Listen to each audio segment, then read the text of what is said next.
All right, y'all. Everybody that's coming in, y'all give me 1 second while I finish setting up this stream, y'all. Let's see. Let's get this.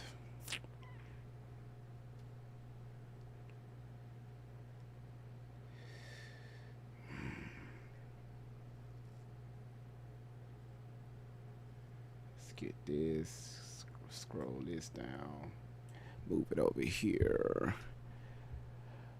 All right, y'all. So before I get started, I gotta do some housekeeping. One thing I do know over here on YouTube, I'm still trying to build this channel over here, and one thing I do like about YouTube is that I can be myself. I can express myself the way I want to. I can say things over here that I can't say on TikTok, especially dealing with this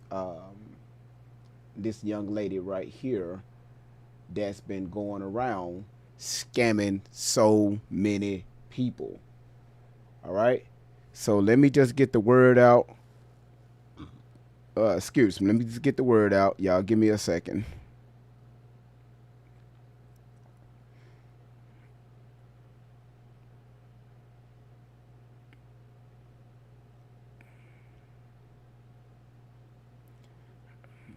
All right. Now, once again, I know it's early. People are still asleep. But hey, it is what it is. Okay, let me go ahead and send this out. Sorry, y'all. I'm just sending the invites out on TikTok. Let people know that I'm live over here on YouTube. All right, send that out. Send this out. Boom. All right. Okay, she told me to let her know when I'm live, and I can't. I'm not going to do that. She just got to find out that I'm live. I can't tell everybody that. Y'all know what's funny? When I go live, I just went live here on YouTube, but when I go live, people be sending me messages, so many, right? Hey, great vibes. Let me know when you go live. Let me know when you go live. I can't send all these messages out telling people when I go live on YouTube. I'm sorry, it just can't happen. It can't happen. I know it's early. Now, before we get started, I know it's early. I told people I was going to go live in the early afternoon, but I'm sorry. I got to get a head start on this because we have a lot to cover. And I didn't expect us to go live so later on in the evening on last night. When I got off YouTube, it was after 1 o'clock in the morning. I was tired, all right? So I got me some good sleep. We're going to get started. But what I'm going to do is this is part 2 from when she was live on yesterday. If you want to see part 1, it's already posted on the channel. Now, on part 1, this woman completely verbally talked down about her mother and also her biological father. She made these allegations about her father, saying that he did some stuff to her when she was 12 years old. And I'm talking about she made allegations of sexual assault from her biological father. Yeah. First, she had y'all to believe that Tupac was her father. She went live yesterday, and now she's saying she was sexually assaulted by her biological father at the age of 12. That was new. I never heard that before. But it's like every time we turn around, this woman is a different story coming out of her mouth. It's something different. It's always something different with this woman. All right? So y'all just give it a few minutes so this video can circulate through TikTok so I can get everybody over here. All right? But I'm going to go ahead and get started. I'm going to go ahead and get started with part 2. When people show up, they're going to show up. All right? Now, wow, this is crazy. So let's go ahead and get started with part 2. This is when she's about, this part 2, y'all, this is the part where she's about to talk about me. All right? I know y'all wanted me to stream the live all the way through, but man, that shit would have took me to 4, 5 o'clock in the morning. Not going to do that. This is when she's talking about her father, and now she's finna talk about me. Let's go. Halted.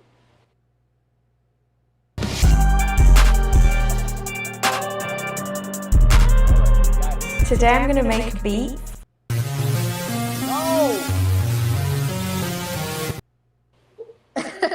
When the verdict went through, put everything out there and turn around again. I teach special needs babies and all men. I argued. Money stopped because it's not. There's no point to support a child. Here it is. And ask for child support. That's not yours, right? So I remember it like yesterday, October 5th of 2005, when this man came out to Ontario Mills parking lot, the Dave & Buster's parking lot. And we sat outside in the car, and I had never been to an arcade before. I didn't know what to do with walking into a place because I'd never been anywhere. I was about 11 or so years old. And I remember them putting me in the car and them standing outside of the car and saying, "She's not my child. So the only way that I'll stay is if I get something out of your brown eyes, if I get to have sex with you. That's the only way that I'll stick around. And then that way I'll give you the money in your hand so we don't have to go through the courts anymore. Because she's not my child. So if you can pay me." We just getting started. Through, I'm sorry, just the reference of what some men will say, but getting my dick wet. If you could pay me through that, then I'll play with whatever you want me to play along with. And so he did. October 5th, 2005, I heard that conversation, and I'll never forget, like, what is going on? Because this is when I started asking too much questions. This is when I started asking friends of mine, how do you get in trouble? This is when I was fighting the woman that was laying me across her lap to check my vagina like there was something that she was going to see. And she was doing it to her other kids too. And I started fighting her because I was like, "Get off me. What are you doing?" And I couldn't do much about it. So I started asking too much questions. Jamie, thank you so much. So she brought this man in for damage control. And 12 years old. Damage control, MKO for why is what that looks like, is they bring other people in your life. So you'll see that with Britney Spears. Now I know y'all. I'm just getting started. I'm just hopping right into it, okay? Because there's so much to cover. She just alleged that her biological father, came into her. She was 11 years old. They was at Dave & Buster's with her biological father and her mother. I thought Tupac was your father. Okay, but anyway, they put her in the car. He's telling the mama, "Hey, I'm not the father, but I'll do whatever you want me to do if you get my sexual needs." Now, her biological mother said that this is the same stuff she told CPS. She alleged that her father did some stuff to her.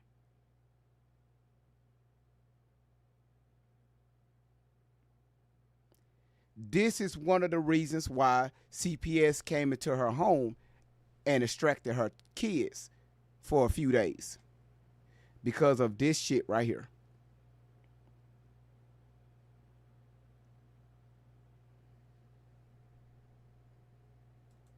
You'll see it with Demi Lovato. You'll see it all over the place, that they bring people in your life to distract you.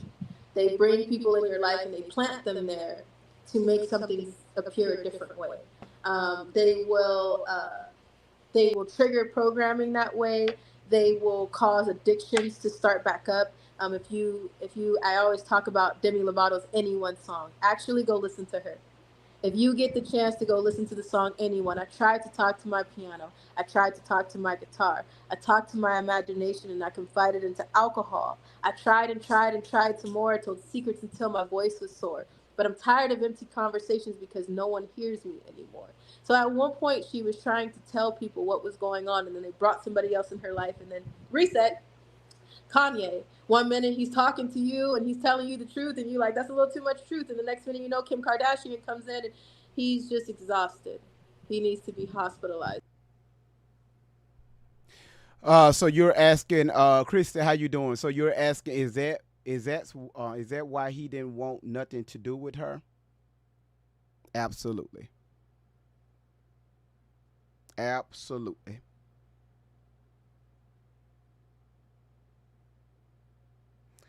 If I had a daughter, well, I have a daughter, okay? She's grown. She's grown. If my daughter made an accusation like that, you ain't finna stay here. You ain't finna stay here. See, Tori was the type of child, and so this is why I show videos of her acting out in public. When she don't get her way, she likes to scream. She likes to fight. She likes to be combative. Can't nobody tell her nothing. If y'all notice, even her own cousins, uncles, and aunties, haven't anybody ever went looking for this girl. That should say a lot. That says a lot. If your own family is not out searching for you, what they tell you? Are they the problem, or is you the problem? Y'all see what I'm saying? So this young lady said that her father did something to her, but when she made these allegations, the father wasn't even in the state of California when she said that this stuff went down. He was out of town.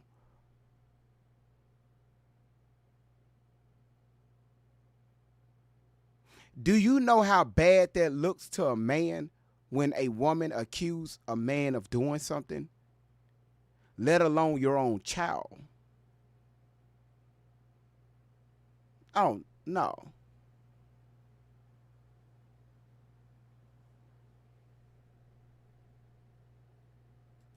For exhaustion. He goes into the hospital, he comes back, and that's not the same person that you guys were listening to, right? All those posts they just stop. They come to a halting, screeching stop, because they place people in your life because they want to trigger you and make you turn away from certain things. So you don't talk about that anymore. You don't focus on that anymore. They trigger up another altar, and then the next thing you know, that's not the same person that you were just listening to. Then everything's fine. Everything appears to be fine until that Band-Aid comes up again. I explain it like medicine. You can take medicine, but if you look on the Bible, the bottle, it'll tell you you take this medication as needed. Okay, so in 4 hours after you take that medication wears off, and then you gotta take it again. And for 4 to 6 hours, you might be all right until it wears off, and then you gotta take it again. So that's basically what those plants do. They're that medication to Band-Aid. Okay, Maria. What's really going on? Okay, I got you, Maria. When that time passes, then you see that person again. Come. All right. You asked what happened to TikTok on yesterday. People got in their feelings, so I'll be down for a few days.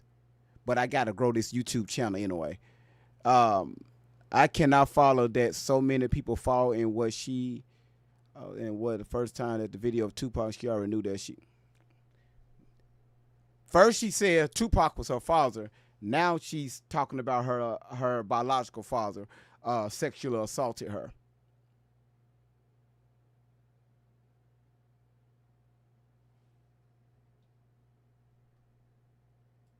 Back out with something and say, hey, something's going on. Christina Aguilera, she told you guys during that song, Fall in Line, go look at the music video. She's telling you that they were picked up as babies. Go look at the music video, please.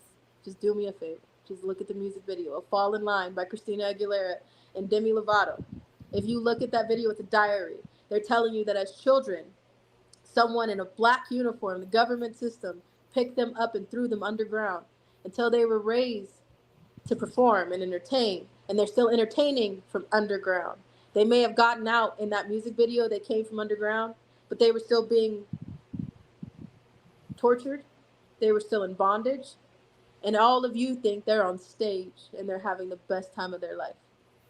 That fall in line, 1, 2, 3, 1, 2, 3, shut your mouth and take your eyes off me. 1, 2, 3, march 2, 3. Who told you you're allowed to think?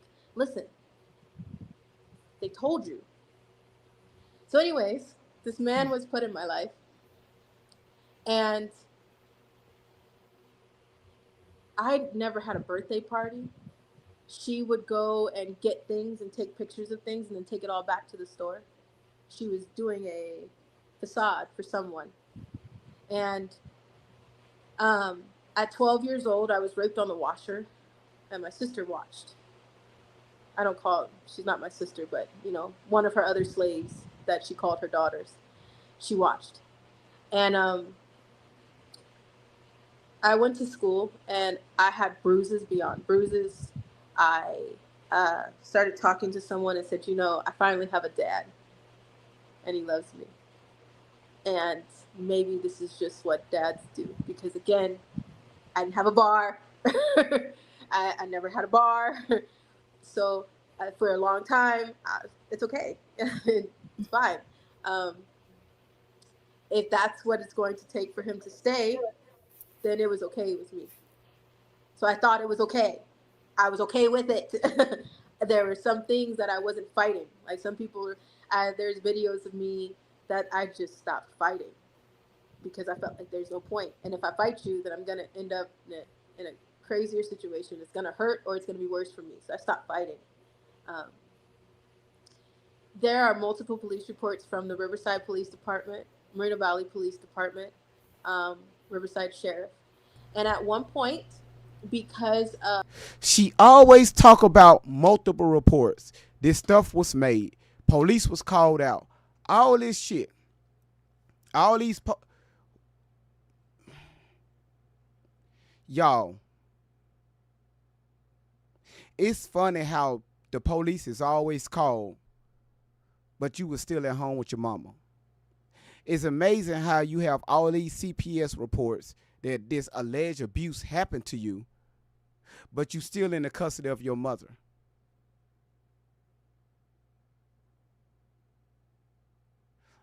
Y'all, how long are we going to fall for this story?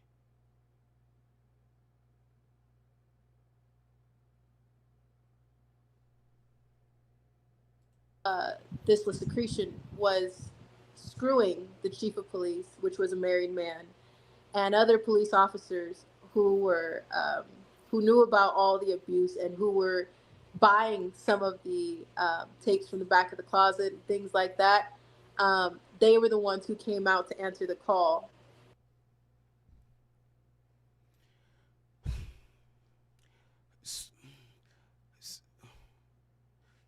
Before I respond to this, let me make sure I heard this correctly. There are multiple police reports from the Riverside Police Department, Moreno Valley Police Department, Riverside Sheriff. And at one point, because this secretion was screwing the chief of police, which was a married man, and other police officers who were who knew about all the abuse and who were buying some of the tapes from the back of the closet and things. So you mean to tell me that your mama was screwing the chief of police? The other police officers knew about it, and the other police officers was buying these alleged abuse tapes your mama had in the back of her closet.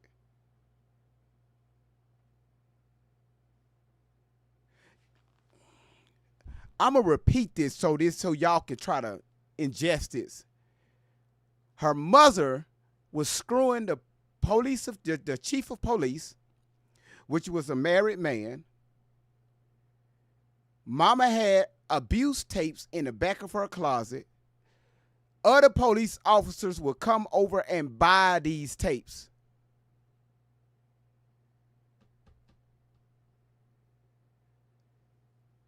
What the fuck are you talking about?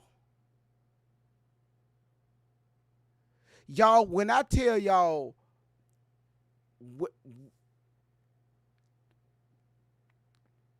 when you think at the age of 41, when you think you hear it all, when this shit is live, man, yo, never ever say, hey, y'all, I heard it all. No. This woman right here, she blows my mind every single time she open up her mouth. It's a different story.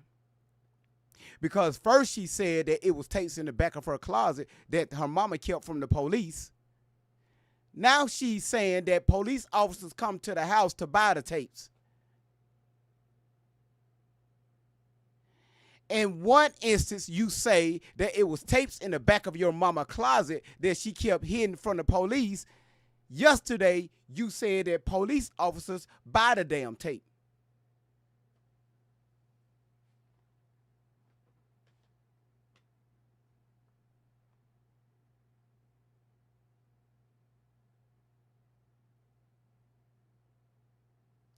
If y'all want to hear the video or the audio of her saying that when the police came over to check on Tory,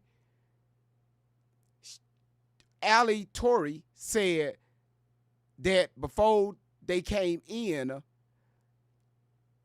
her mother was putting stuff down her sister's throat while it was swelling.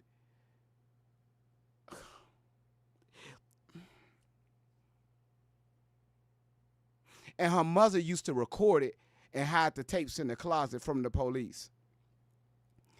Y'all, to find this video, it's on my YouTube channel. It's in the same video when I talked about her when she made a left at a light in Riverside, California. Her brakes went out. And her pimp was chasing her. So she swerved the car all the way across the lane, 4 lane, 5 lanes of traffic, crashed in the side of the curve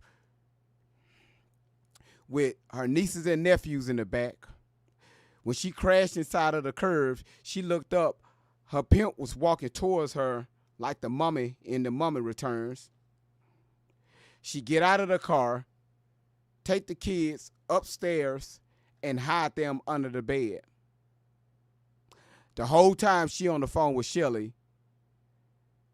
And when she looked up, she seen Shelly driving real fast down the street with the police chasing her. It's in that video.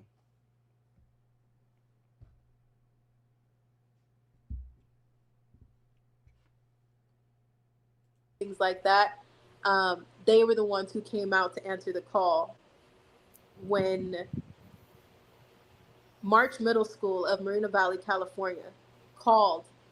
March Middle School of Moreno Valley, California called. Oh, wait, is that a locate? Hold on. March That sounds like a location.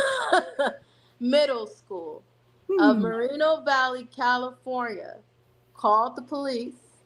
I dare you Oh, no. to let me build you a No. completely free No. e-commerce store. No. And said, hey, something's going on. The kids know about it. Another kid knows about what's going on. So the police officers came out. They put me in a room by myself at 13 years old. And because they had already come out before, because of the abuse and the beating and the other things that were going on in the home, at 13 years old, 2 big cops surrounded me and said, did it really happen? Because if you say it happened, then we're going to have to do something about it. And you're going to see us a lot. So what did Lil Tori say? She said, no. Lil Tori was like, never mind. Guess what? I don't.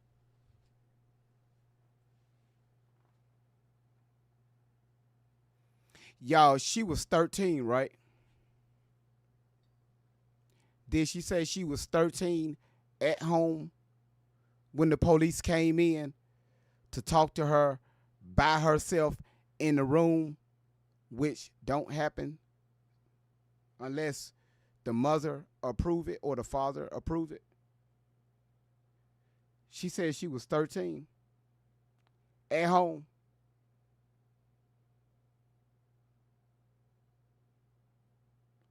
She said she was 13 at home. Y'all follow me? Follow me now. She was 13 at home.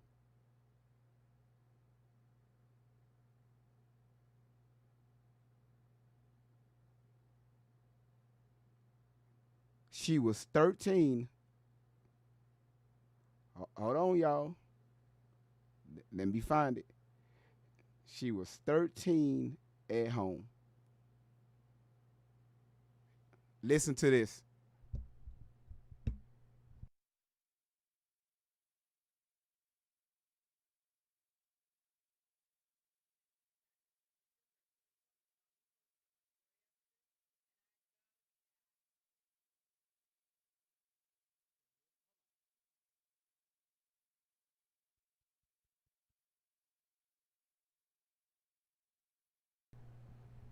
Sorry about that, y'all. My mic went out. Sorry about that.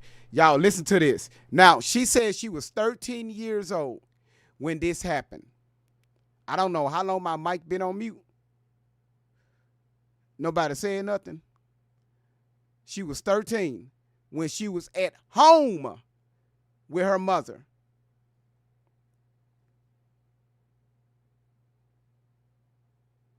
Back in December 2020, and I'll repost it in my story after this, and I got attacked. How could you say that about Snoop Dogg? I was his arm candy once. How old were you? Wasn't just from my personal experience. I was 13. Wasn't just from my personal experiences.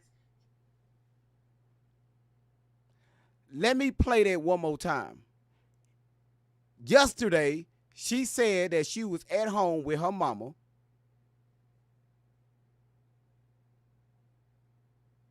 Say that about Snoop Dogg. I was his arm candy once.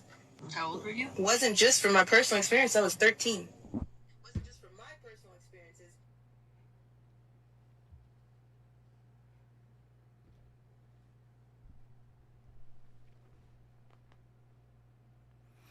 Now, did Great Vibes say that or she said that? Because right now she's running around on the internet talking crazy about me. Did Great Vibes say that or she said that?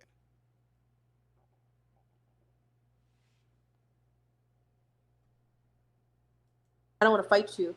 And I know that because you're questioning me by myself, I know that because when we leave this March middle school, when we get away from any other witnesses, you're going to beat the hell out of me. So little Tori, you know what she said? No. As any child would in that situation. Yeah, 13 years old. 13 years old. I said, you know what? It's cool. Cool. Then it happened again. The police were called again from Mountain View Middle School in Moreno Valley, California. I changed schools so many times because of the abuse, and it was easier for her to just move me.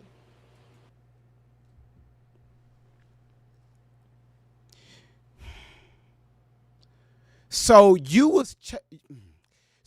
were changing schools because you was being abused at home, or is it safe to say that you was getting kicked out of school?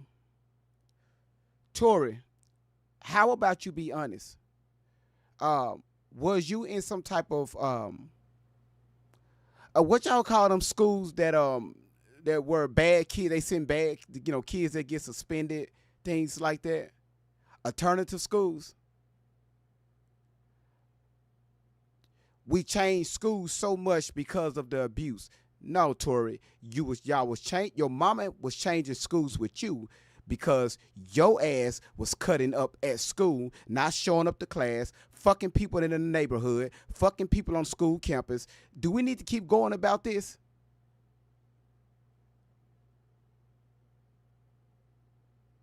Stop twisting the stories up. Your mama already showed us proof. Your ass just talking. I ain't never in my life heard that you constantly switch schools because of the abuse that goes on the inside of the home. But your mama never been to jail one time for child abuse. You said that when the police came over, they saw physical bruises on you.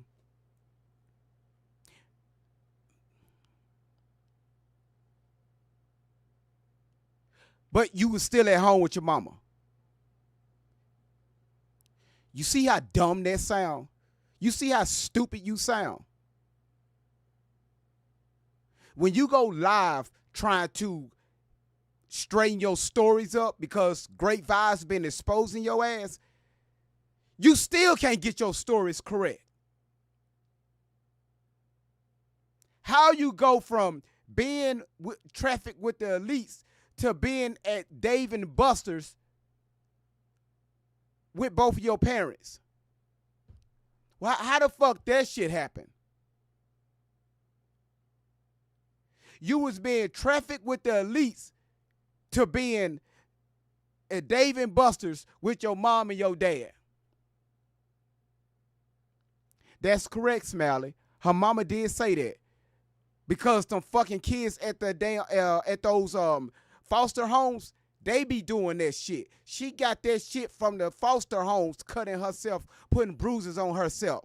Thank you for putting that in the comments. She learned that from the foster kids in the neighborhood. The same organization where she met Shelly.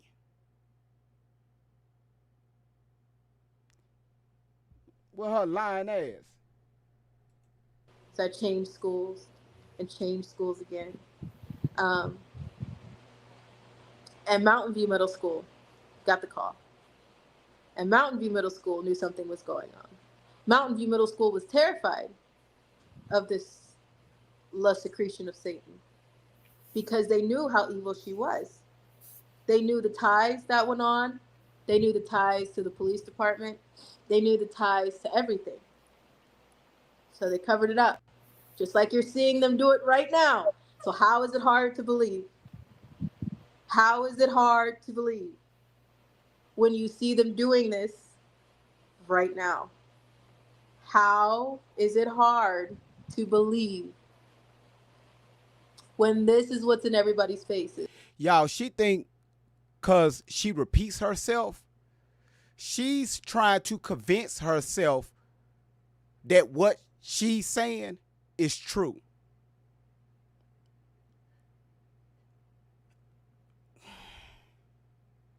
If I open up this screen, right, and show y'all the host that's hosting this live,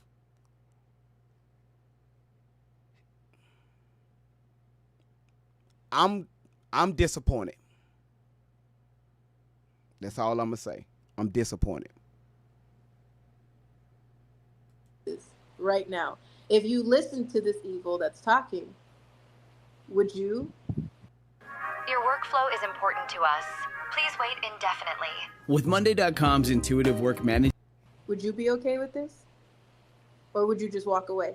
How is it hard to believe that all of this was covered up? Why do I still have it? Why was there calls made? So then the third time this happened, I was 16 years old and I was 15. I was 15 years old. Excuse me. I was 15 years old in the foster care system, and I was living in a group home in Marietta, California. And for my 15th birthday, I want to say it was my 16th, but I don't think so. I think it was my 15th birthday. So I would have to look at the dates. Like I said, I'm digging stuff out. So my 15th birthday, this man had a record. They had the police reports. He belonged. Y'all, she keep looking at Shelly. When y'all see her look off, she's looking at Shelly. Shelly is directly in front of her to her left. Shelly is directing her what to say. That's why she keep looking up. No, don't worry about it. No. Listen, Iris, I got you. Iris, I promise you I got you. Let's see what she's saying about this 15 so we can fact check her. Belongs to a secret society. His job was immaculate. They thought he was just, everything was fine. But if you look now, he belongs to a secret society. He belongs to a secret society. So of course that secret society did what they could to help a fellow brother. Covered it up. So when I was in foster care, he called and he all of a sudden wanted to take me to Sizzler. The Sizzler that is off of Sunnymead Boulevard in Moreno Valley, California. So it's right off the freeway. If you live out there, you know what I'm talking about. There's an old Sizzler. Sits right there. And he took me to the Sizzler, told me I couldn't even to get a salad. Because, you know, for those who don't know, when you do stomach cleanses, if you're being raped or tortured for too long, you'll throw up or you'll shit yourself. So I wasn't allowed to eat much. Stuff happened, and all I wanted for my birthday while I was in foster care was to call my mom now. I just wanted to call her and talk to her and hear her voice. So I kept asking him, can I use your phone? I just want to use your phone. I'll do anything you want if I can use your phone. He gave me his phone and stuff started, and I called my mom and I dropped the phone on the side of the car. And she listened to everything. And I mean everything.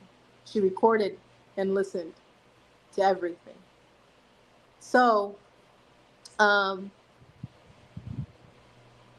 mom went ahead and made a CPS report, called into my social workers and said, this man already has a history. Why did you let him pick her up? And my social worker at the time, she called me and said, I don't know. I'm sorry. That's where we messed up. And that was the first time they said they were sorry, but by that time it was too late. I was like, huh, okay. I was moved from the Marietta Group home down to Fontana, California. And right after that is when I met my pimp, Keith. Now, the reason why I'm talking about this,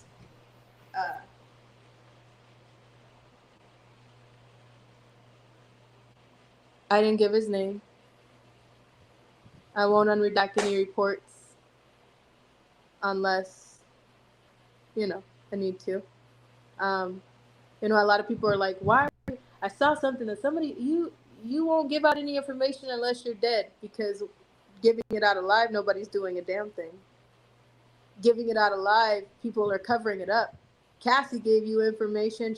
There's a video of her, that man stomping the life out of her. No, There's fuck a that. video of every day. No. She said she had sores in her mouth from the amount. No. Stay where you at, young lady. You said you was 15 years old.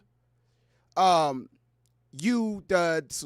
this guy is came to pick you up and took you to the Sizzler.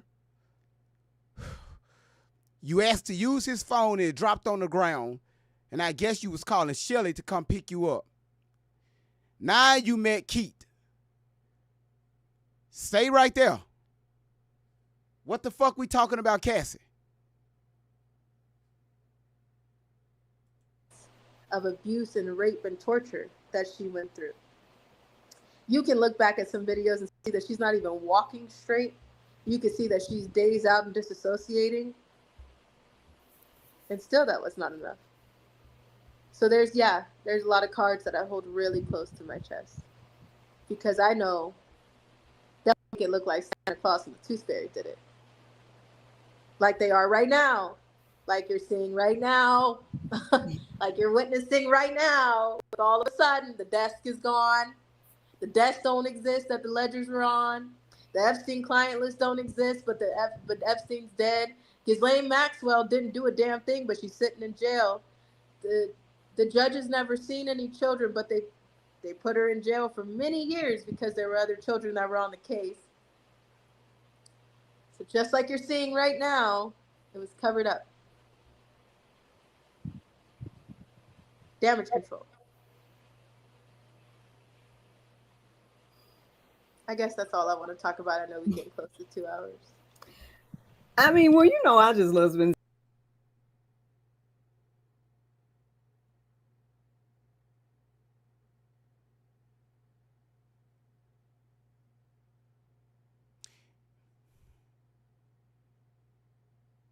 Your ass go from being at home with your mama, 13 years old, police being called on you. I mean, the police came to the house. Police was purchasing the tapes that was in your mama closet. At 13, this supposed to be around the same time you was dealing with Snoop Dogg. All right, and then you don't say too much about 14. Now at 15, you in a group home, going to school. People are taking you out. But ain't this around the same time where you say you was with Diddy? Ain't this around the same time when you say you went to Russia?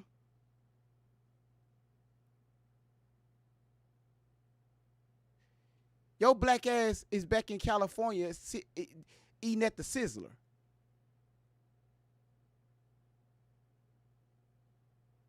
Yo, come on. Yo, listen. Is it me? You supposed to be in Russia and fucking Diddy. Your ass, not your ass at the Sizzler.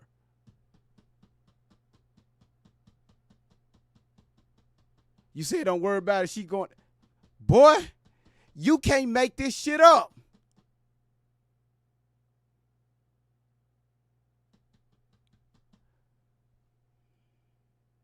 Was your ass at the Sizzler or in Russia fucking? Make up your fucking mind. Was you at the Sizzler in California or was your ass transported to Russia on a container fucking?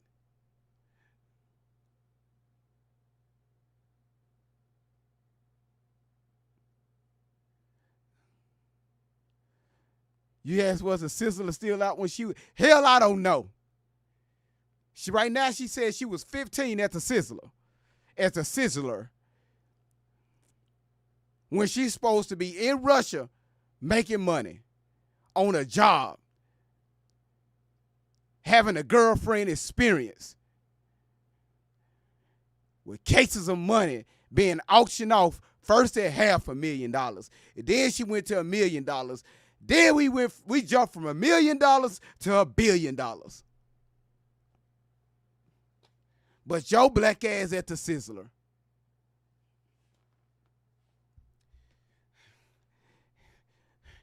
But you want to call me wrong.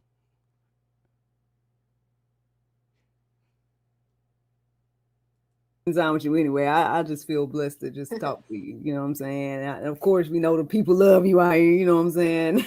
I know a second ago I saw somebody say there's 400 of us sitting here with you, Allie. You know, so they love you. You know what I'm saying? And I mean, I know those that have been following since I've been following. You know, been about 5 years. We done heard these things. You know, but regardless, there may be new people, right? There may be people that are like, who is this? Who is that? You know, who are these two ladies alive right now? And things of that nature. So, you know, they might just be jumping into this conversation. But regardless, I mean, again, we appreciate you. We appreciate your time. I definitely wanted to just give you the platform to say, you know, whatever you needed to say. Again, you always are home here on GSL. We greatly appreciate everything that you have done for us. You know, just by affirming us or just by even coming here and things like that. And yeah, so I mean, it's really up to you, sister. If you want, you know, to take questions or not, that's cool. If you want to go, that's fine too. You know, whatever you want to do. 2 or 3. Take questions. I'm okay. I had a moment of,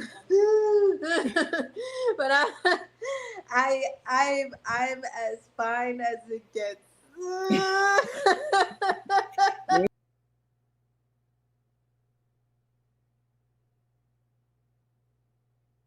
Y'all, is she going to take questions or what? Did she just have a minor panic attack when she heard questions. And see what she do when people try to pour love, you know what I'm saying? She just start crying out of nowhere. I'm like, I just said, sorry. I went backwards a little bit, and it just, like, that's too much. Take some questions. Fell off.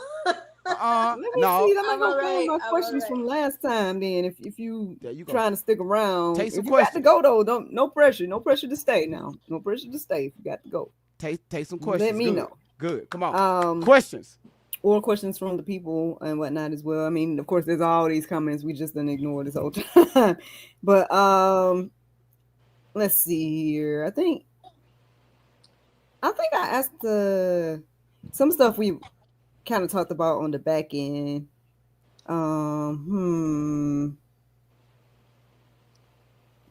So, okay, well, this is a random question, kind of. So, you know how people say, I know a little bit about a lot, you know, people say that type of thing, right? Well, we see you and it seems like you know a lot about a lot, right? So I know how a lot is about it? a lot because it's personal. Do you need a loan for your business? Well, if you've been around for over a year, I'm about to show you how to get up to. I know a lot about a lot because I went through it or I witnessed it. And the things that I don't know, I'll tell you I don't know because I don't know it. And I'm grateful that I don't. Get to the questions. But yeah. Well, I mean, that was my question. I was just gonna like, explain to the people how is it that you know so much about, you know, I know all they care about is the elite stuff, so you know they just care about that part. But I mean, just in general, you know. You gotta be fucking kidding me. That passive ass shit. The only thing that people care about is the elite stuff. Ma'am, if people are asking questions, address the questions. You're passive to your audience and not addressing their questions as if their questions are not valid. She put the stories out here, not your audience.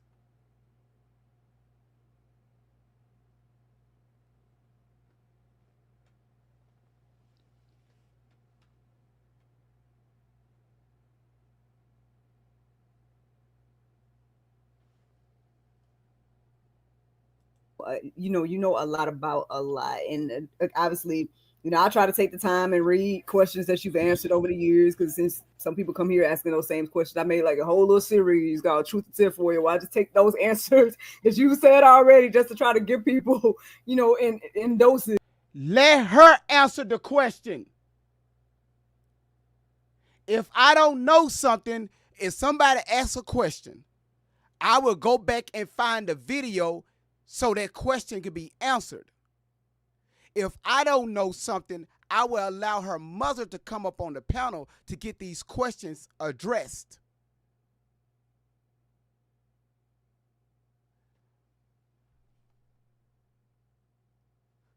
Let her answer. Let this young lady answer the fucking questions. I know why. I know why. I know why. Because her story is not consistent. Now you're challenging her stories. The little stuff she made up in her head, now it's forcing her to go back and remember everything she said and try to come up with a new story.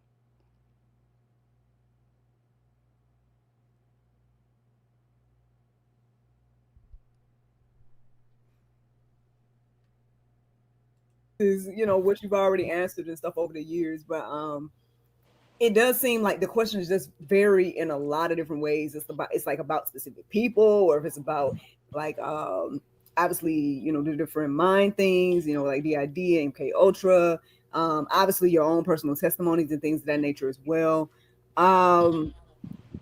So I mean, if you already answered the question, that's cool. I can mark it off my little list and that's done. Yeah, But if you got pretty any much more that's to what I add to gotta that. say about that. I know a lot about a lot because I went through a lot.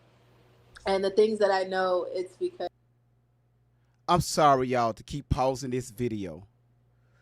But did y'all just see that?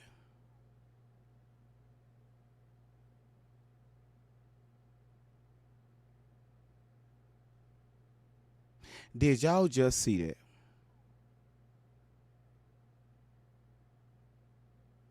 I know you answered the question in the past some years ago, so you know you answered it already. Let me check this off my list.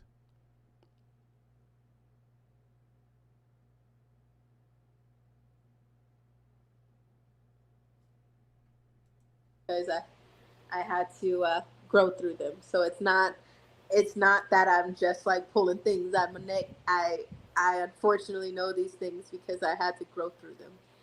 And the things that I don't know, like I said, I'm grateful for that because I got enough. I got enough to know. So yeah.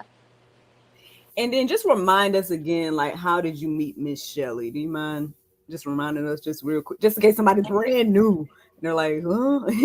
You know what? I will let my mama do that because I feel like hearing from She her. ain't never came on the GSL. Yeah, I will You let come her. over. She gonna sit in the hot seat. I don't know if she'll sit in the hot seat. Mama don't. Oh. Mama not a fan of the camera. Oh man, I thought we was gonna get some real. Like, Shelly is not a fan of the camera. Oh, so now you don't want to show your face now. Oh, your ass been getting called out. So now you don't want to show your motherfucking face. What a coincidence. All these videos in the past with you leaning in on the camera. Now you don't want to be on the camera. What a coincidence. Y'all, you can't make this shit up.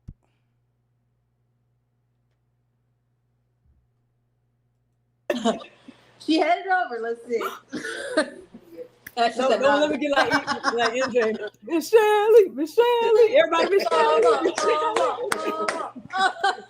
Hey, sweetie. So I was advocating for her at a runaway shelter. I took her to the emergency room while she was at the runaway shelter. Another worker and I took her to for rape crisis kit. In the beginning, I was filing just report after report after report with CPS of issues, and they were fine with me for a little bit. When I got to be digging too much, when I started digging too much into stuff that they didn't want to deal with, after like the 17th or 18th time that they were moving her homes, they kind of turned on me. They told me I was not allowed to have contact with her. They had given, prior to that, they had allowed me to stand in a mentorship position with her. Aside from my time at the runaway shelter, I was also allowed to be a mentor. Well, that was me too, because when I left and after everything that happened, I went into the mental hospital, to Chino Hills Mental Hospital, and I called her. And I'm like, hey. Hold on, Rennie. Hold on. Hold the hell on. We're going to get there. I see you in the comments. Hold on. Slow your ass down, Rennie. Shit.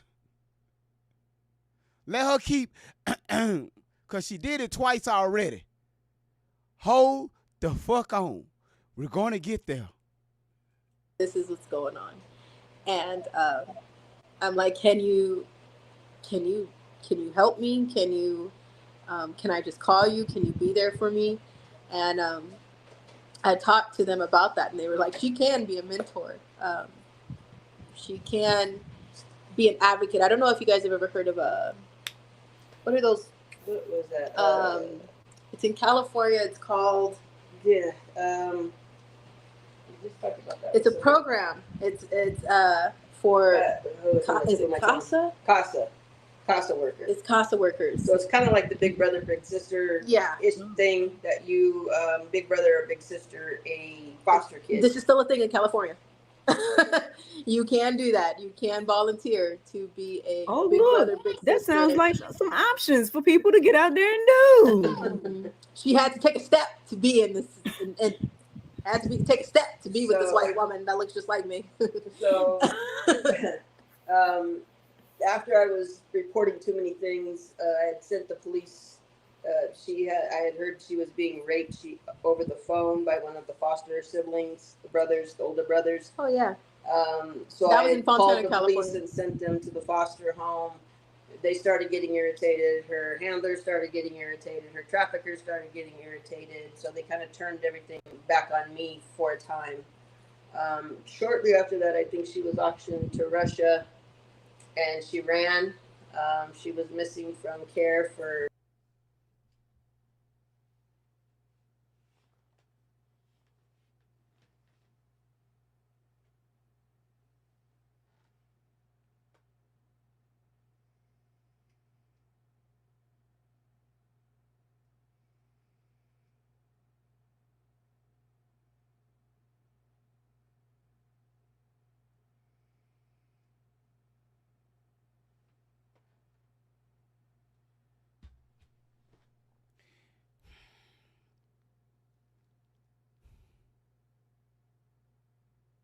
Y'all, I really can't take too much more of this.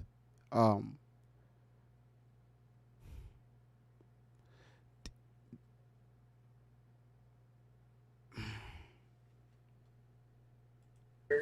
about a year.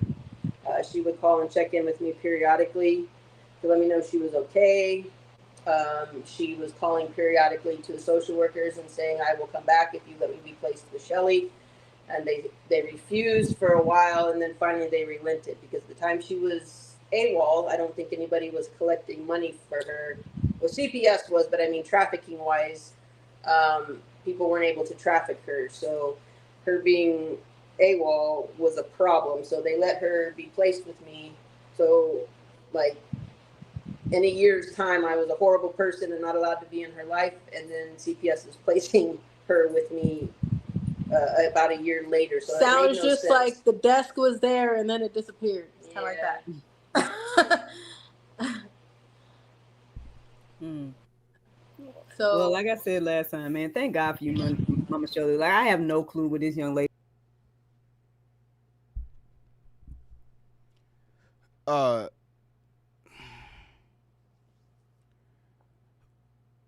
Y'all go, Shelly, you going to stick with this? Why the fuck you didn't come on camera?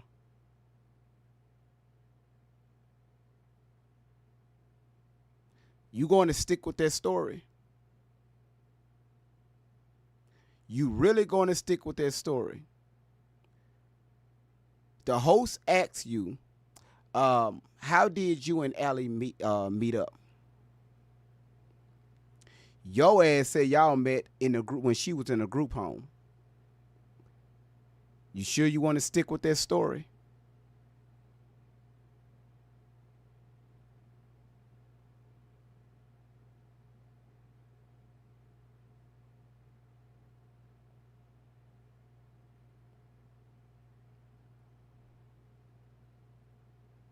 Y'all, when I tell you I have a headache so thick right now, but I'm going to be good.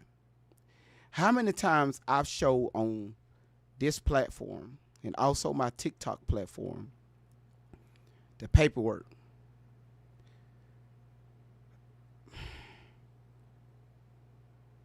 First of all, Shelly, let me help you straighten up your lie you just told. You met Allie, Tori Outlaw. You met her in y'all neighborhood and also at her school. Tori was your next victim. What happened to them little white girls that you was dealing with? You didn't know we was going to bring that up? What happened to them?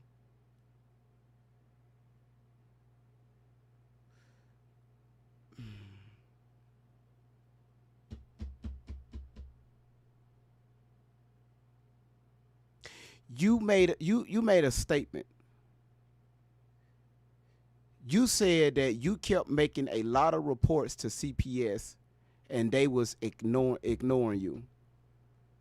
So they turned on you. Was these the same fake reports you was making and give it to Allie so she could turn to the school to get her away from her parents so you could be with her? Why did they turn you away, Shelly? Because they couldn't keep up with your lies anymore? The shit that you was alleging never took place? Or could it be of the personal relationship you was having with a 13, 14-year-old little girl? The reason why your ass was fired.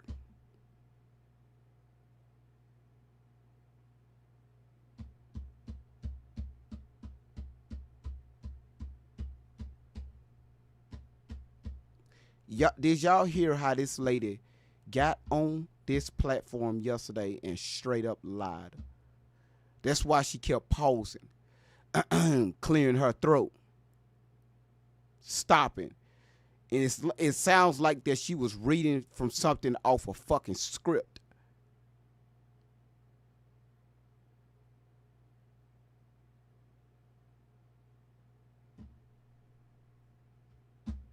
Randy, I don't know if these folks think that we stupid. And I'm not alleging anything right now. Why? It's because I saw the report, the legal report, not the ones that you made up, false documents. Her mother showed the reports, showed what happened, and gave us a backstory that y'all failed to give.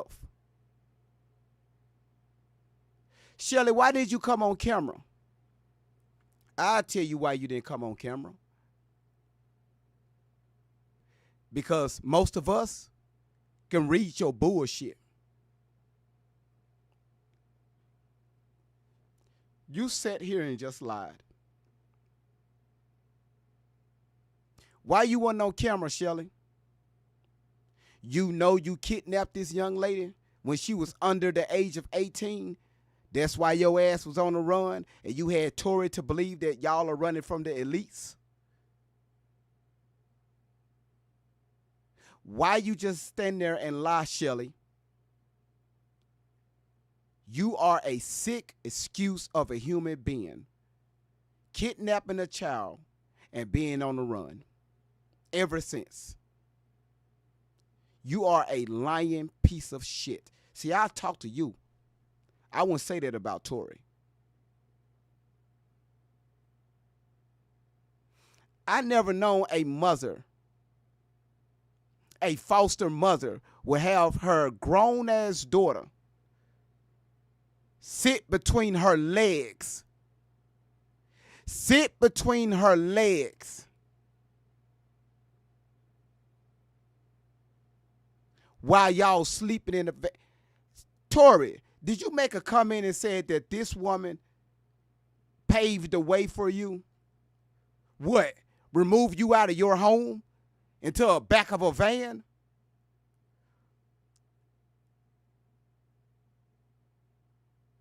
And Shelly put this bullshit in your fucking head to tell you and make you believe that people from these high statuses, that you are worth billions of dollars, so she got to keep you on a motherfucking run from these elites.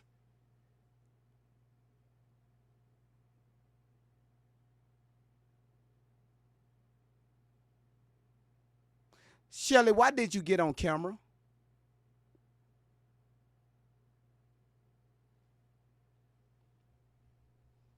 You sick, dirty white motherfucker, you. It would be if you record that shit. Record that. Record that shit.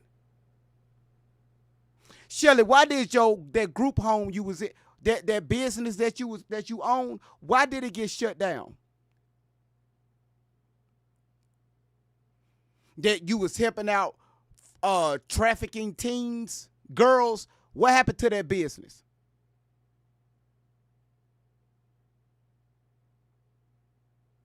Let me clear my throat.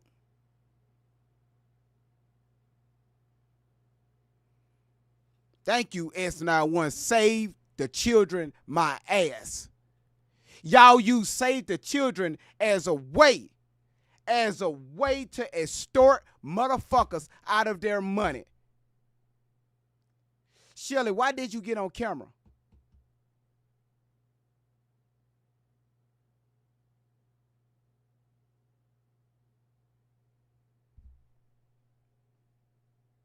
You didn't step in the way you have, and you know, so look, at least I can say it now without crying. Thank God for Mama. Because I just like I said, the first time y'all was here, I just was looking at this whole situation, and I'm just like, you really didn't have nobody to be there for you. And I know you talked about a teacher that tried, but then they took that teacher out of your life or something like that when you were younger. Or something like that. What's funny? You want to know a No. really crazy, divine, funny story? No. This was a counselor at Carter High School, and her last name was Miss Carter. If this woman is ever watching, if you remember me, I would love if you can contact me.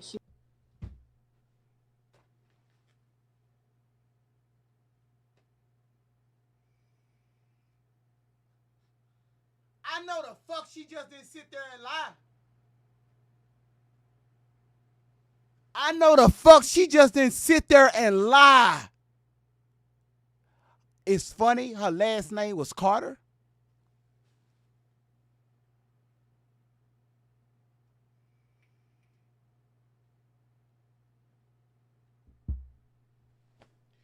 Y'all listen.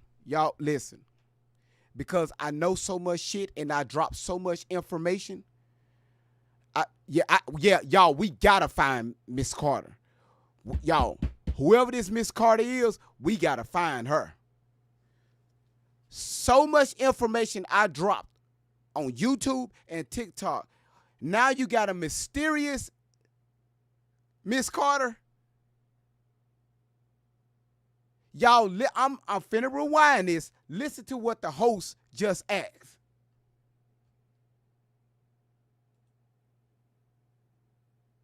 For you, and I know you talked about a teacher that tried, but then they took that teacher out of your life or something like that when you were younger. Or something like that. What's funny? Don't cut her off. No. Don't cut her off. Ma'am, it wasn't a teacher. It was Shelly, the counselor. The school counselor. Shelly was having an inappropriate relationship with Allie, with Tori. That's why she got fired.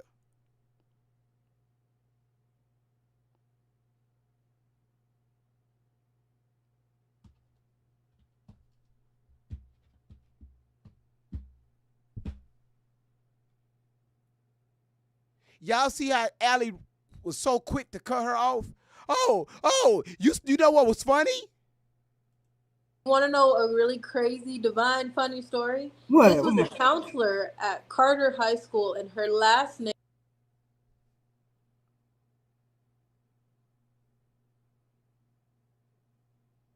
Allie, the counselor that you're speaking of, Shelly, which is right there in front of you, she was at your middle school.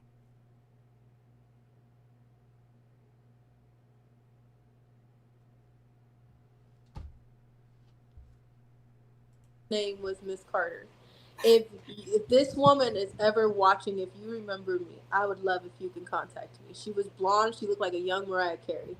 I will never forget her. And I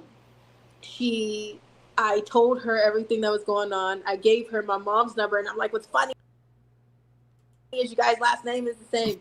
And I called.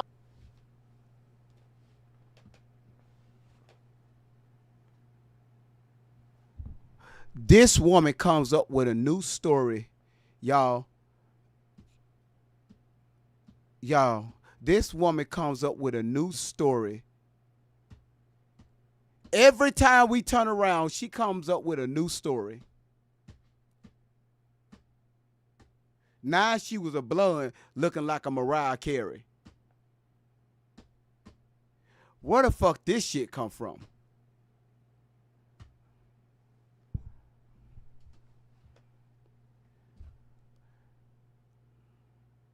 Y'all, my head hurt. My boy, it is 11:44. S91 said, what the hell is she even talking about? Y'all, it's 11:44 in my time. I need a fucking drink.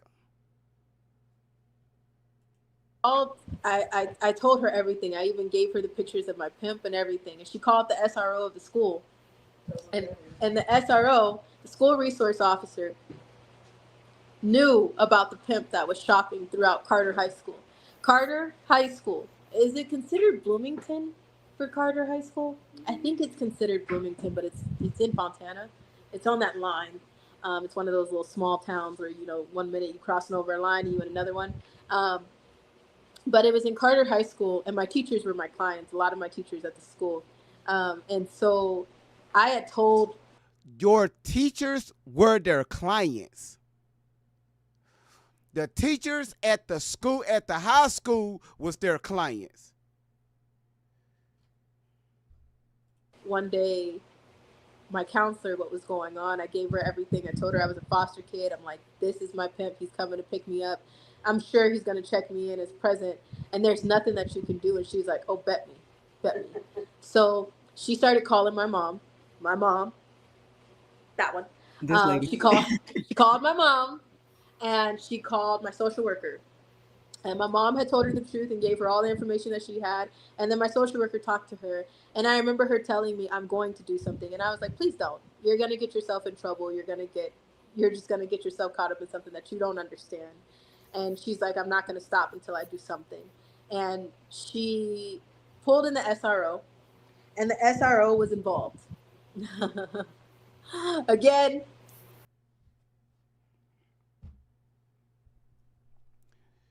The police chief was involved. The police chief and his officers was involved, and they bought the abuse tapes out the back of your mama's closet. Now we got all the teachers at the high school. They were clients to your pimp, male and female. Now the SRO, the school resource officer, is involved.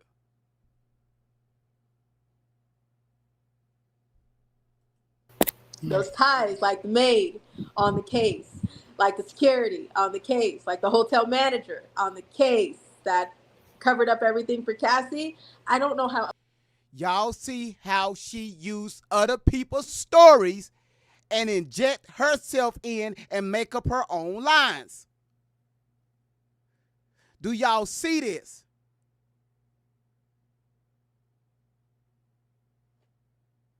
So, Tori, I guess you're a Cassie now.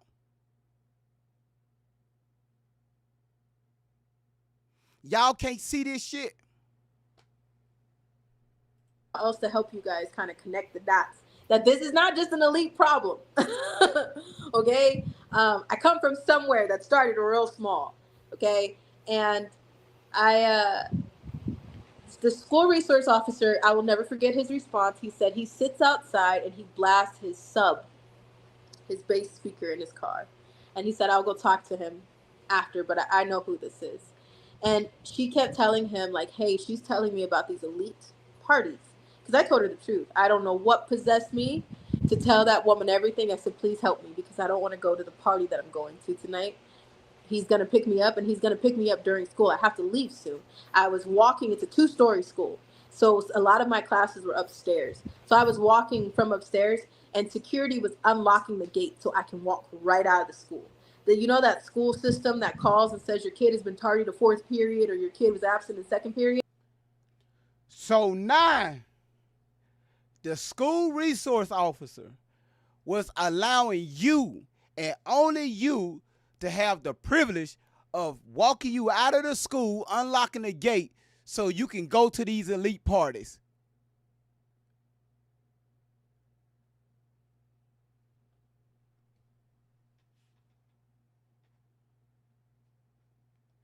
Y'all, I got so many videos that I haven't covered yet. Now, this one right here, what she did yesterday, Oh, this right here. The school resource officer used to let you out of school so you can go to these elite parties. I'm sorry. The school resource officer was unlocking gates so you can go to the elite parties.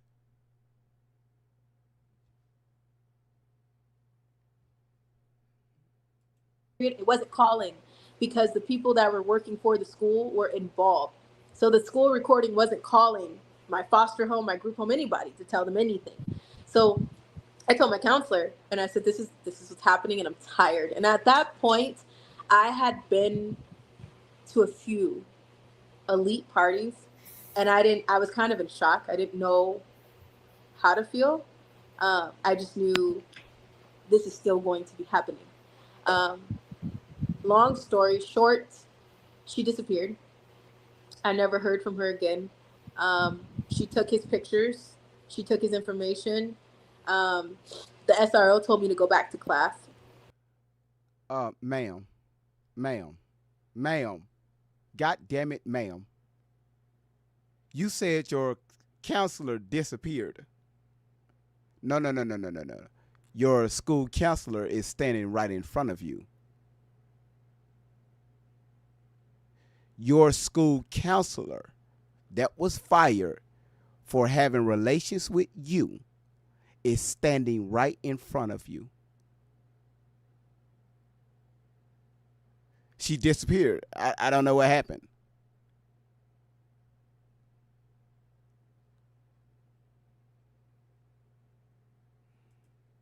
And she told me she was arguing with the SRO, and then still they sent me back to class. And the next day, I never seen her again, and I was taken out of school, and I will never forget the way that I was punished because I told her. How was you punished? And that's the thing.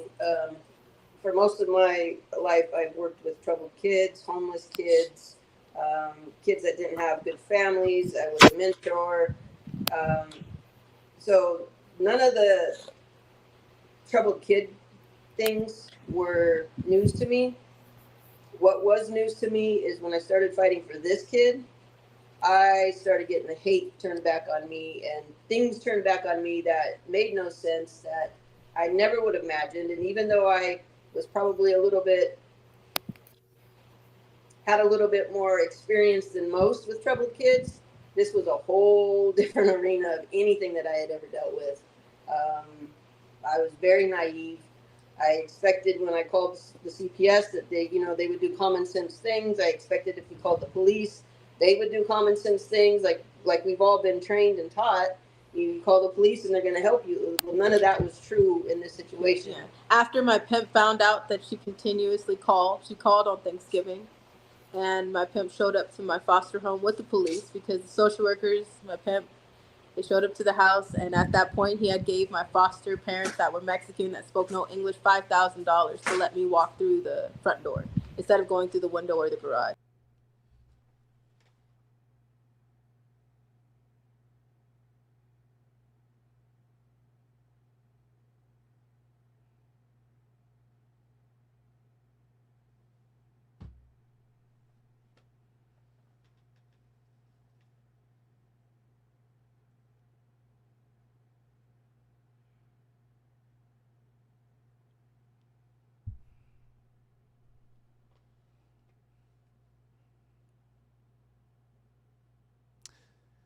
So Enrique and Maria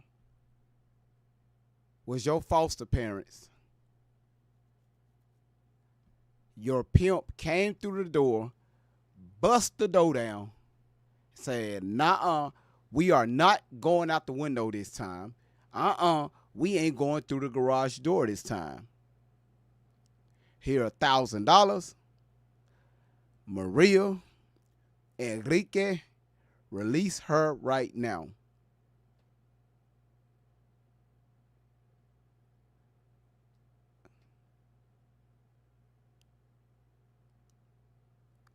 You can't make this shit up.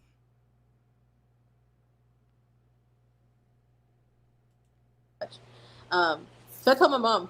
I told my mom everything. And like she said one day, Ooh, ooh. One of the boys. Almost said a name there. Sorry. Oh. Huh? I can say that? Yeah.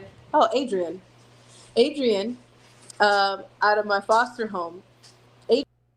Adrian and Eddie was their names.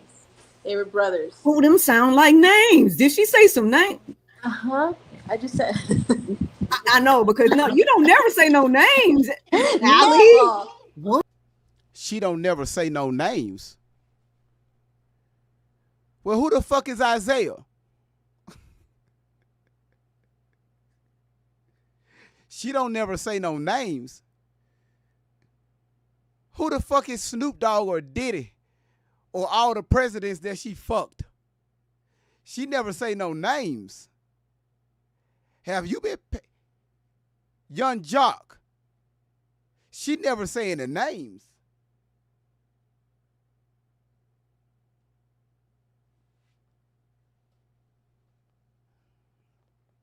Motherfucker, what? What? Never. Where are you gonna say names and locations? Adrian and Eddie that live with their Mexican parents. They were Mexican. Why you got to bring up the soap? Yeah, the husband that ran out of the house because Allie had soap on her damn feet. That's Isaiah. But the host that's hosting this platform, are you fucking serious? She just said, hey, you never mentioned any names. I can't believe you are mentioning names now.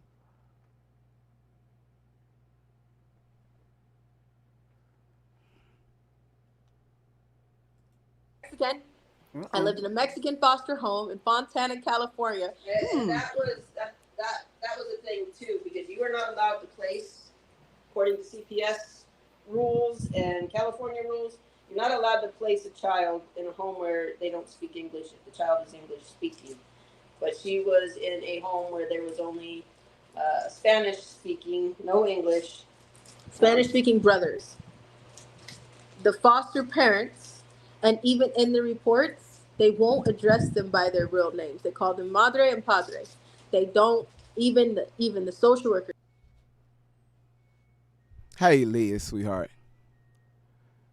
Look here. Let me. I listen. When I tell you the bullshitting, just keep shitting. Look here, Liz. I think you're from Puerto Rico, okay? If I'm not mistaken, are you from Puerto Rico? Just put yes or no. There's a reason why I'm asking this question.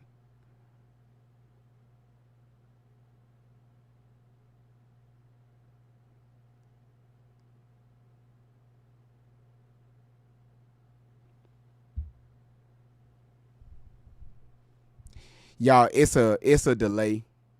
It's from my end when I ask a question, and for it's time for y'all to pick up on it. It's like a 5 to 7 second delay.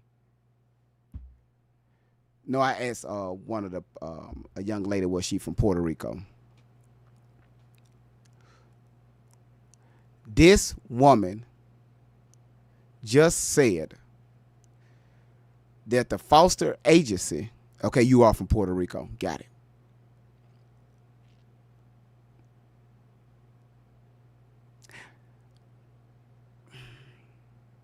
So Puerto Rico and Mexico, their culture is quite it's a little it's different. All right.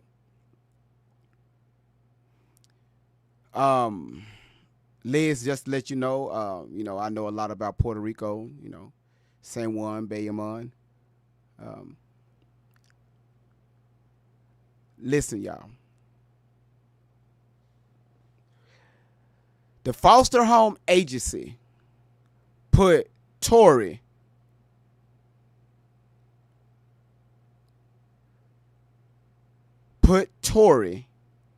in a foster home with Maria and Pari that don't speak English. They didn't do no background check. didn't see that if they're able to communicate with this new foster child, none of that shit. They just dropped them off. Hey, y'all, figure it out.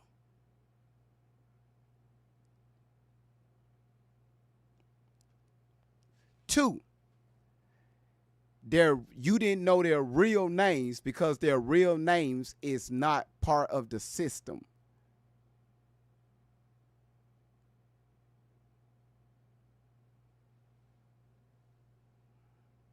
Y'all, I'm boy, you can't make this shit up, man. Refused to address them by their real names. And this is the case that when I was on an 8-month CPS case that I told you I was on recently, and they just dropped the case, we gave them this case. They had this case. They had all information, all evidence, everything. You gave that evidence? they You was on a case, Allie? I was on a CPS court case. Yes, I know so many people. I went through the court system several times. I've said that 1,000 times, and still the uneducated can't understand that or fathom that. But I went through a court case, and they had all the evidence that they needed for this foster home. I had 3 foster sisters, 3 foster sisters. It was 4 girls, including me. So in this home, Adrian, Eddie, and Manny, that was the 3 brothers' names. They were doing stuff to the girls. Well, Adrian, at the time, he was 17, 18. Eddie at the time was 14, 15. And Manny at the time was 21, between 21 and 23. What's going on, Mike? And it was known that this was happening in the home. And at one point, I wasn't fighting anybody because I had to deal with my pimp. I had to leave with my pimp. So they were coming into my room and doing stuff to me in front of one of my foster sisters that at one point got mad because they wouldn't do anything with her. And yes, I know. Anyway. She was upset because she felt kind of left out, that stuff was happening to other girls in the home, but it wasn't happening to her. So at one point, she was asking me to take her with me to go out with my pimp, to go to the teen clubs that I was going to go to sneak into the clubs that I was going to with the fake ID. She wanted me to take her with me, and I told her, no, I'm not doing that. I'm not going to be responsible for you because you sincerely don't get it, and you're going to get messed up before you even get there. So no, I'm not doing it. So she went on a visitation to her parents, went home and told them everything. And at the same time that she told them everything, my mom was calling the police and CPS, and she told them everything. So police, CPS, and my pimp all came out to the house at the same exact time on Thanksgiving. And they all ganged up on me and said, what happened?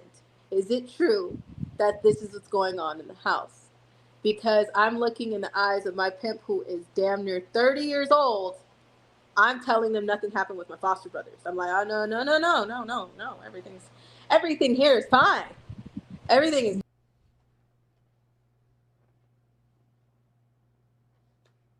I thought the pimp was 27. Y'all, I thought the pimp was 27. Y'all, I thought the pimp was 27.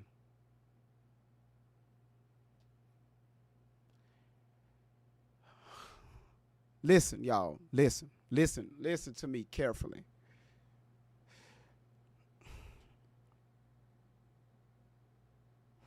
Oh, I just noticed I paused her at the wrong time. I just looked at my screen. I paused the picture. Eee. Yeah, you know how y'all. Eee. Eee. So, no, listen. Fuck a damn chart. I don't know what the fuck we need. She said the same thing happened to her at 12 or 13. When the police came in her home and they ganged up on her to start questioning her, hey, did this happen?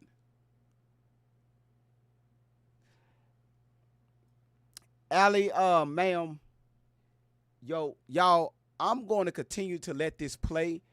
I need to take an Advil or a Tylenol or something because my head hurt. I know everything that I covered to try to get to the bottom of between 4 months and 17 years old. This shit right here is new information. It's new info. Totally fine. I don't know what you're talking about. I have no idea what she's talking about. My social worker told me that she told her parents that your foster brothers are coming in the room at night and they're doing stuff to you, but they've only done a few things, barely a few things to her, but it wasn't as bad as what they're doing to you.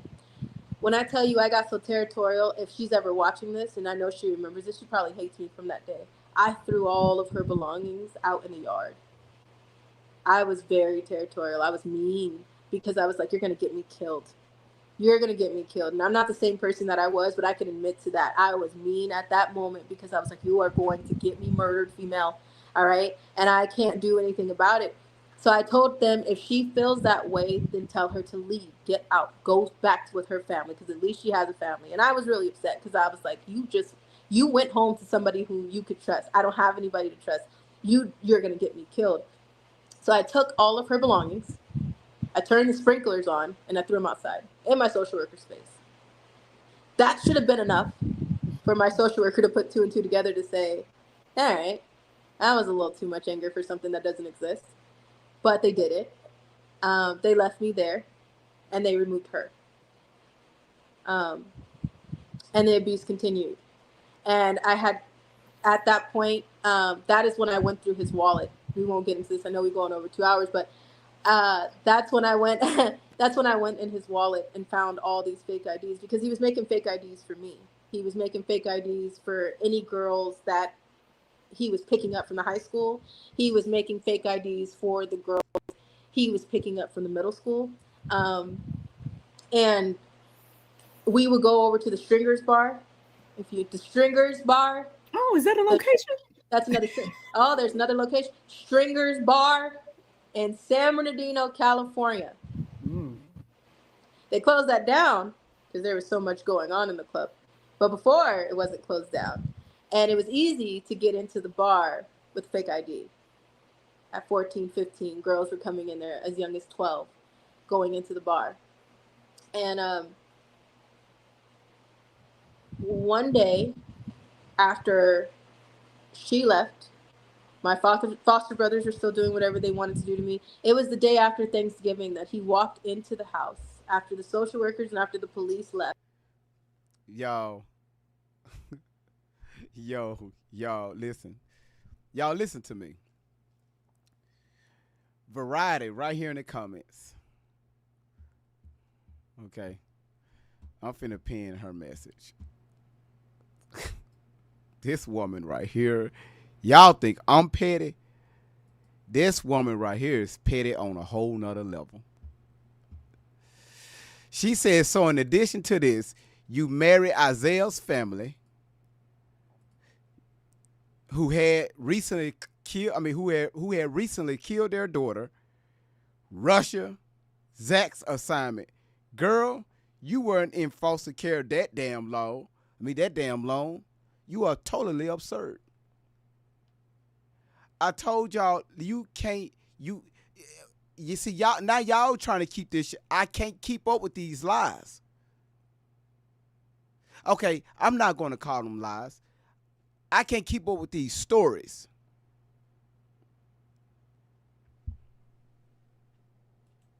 After they called and said they now ordered a fake court order on my mom. That court order never existed because in 1 second, she was all of these things, and the next minute they just handed me to her. So I'm like, so which one was it? Because if it was true, if it was real, then you wouldn't have just handed me to her, right? But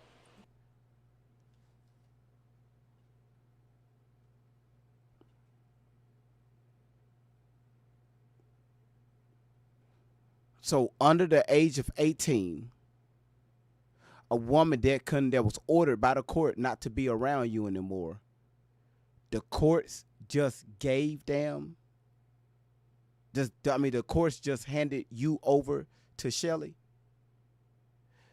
The same court system that has a database, when they run her name, it shows that she was separated from your middle school due to the inappropriate contact or inappropriate relationship with you. And she was fired.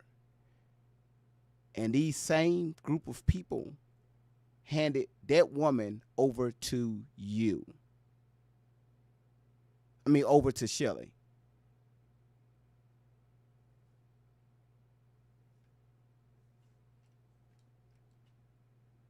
They ordered all these.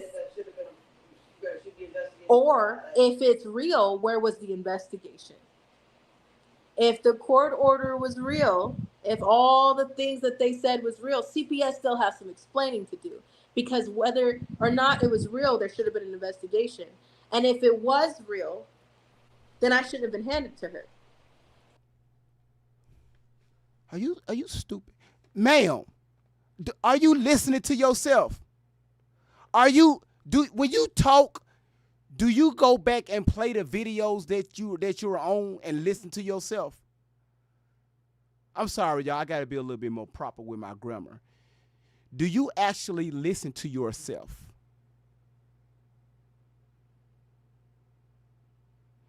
Your story is so fucked up right now, you can't even get it together. Skits of shit. Thank you, Liz. Skits of shit.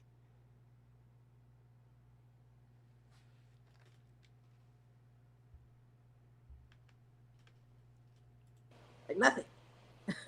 Right? So either way this goes, CPS still has some explaining to do. But anywho, I looked in his wallet and I found so many different IDs. And that's the day where y'all know I can bark. Y'all know damn well I got a mouth on me, and that has not changed. Okay? So imagine how I used to be. All right? I have a relationship with Jesus now, and it was not there before. So trust me when I said I had more of a relationship with Satan than I did with Jesus. No. Don't bring Jesus in on. Once again, y'all, I want to make this clear. I don't believe in Jesus. But for the sake of this argument, don't bring Jesus in the mighty name of Jesus. Alpha and Omega, the beginning and the end. The whole of all creations, heaven and earth. The bright and morning star.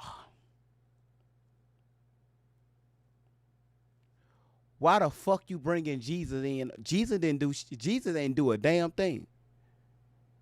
Jesus is somewhere chilling on the right throne of God.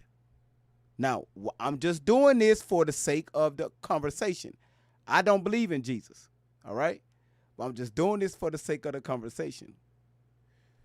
Everybody bow your heads. Pastor, First Lady, deacons, and Allie. Father God, we're coming to you as humble as we know how. Allie. Oh, come on, musicians. I said Allie. Why she got to bring Jesus in this, y'all? Jesus ain't do shit. Y'all watch somebody clip that shit, right? Oh, Great Vibes don't believe in Jesus. They just gonna clip that part and make a whole segment off that. I don't give a fuck. Do it. This shit is public.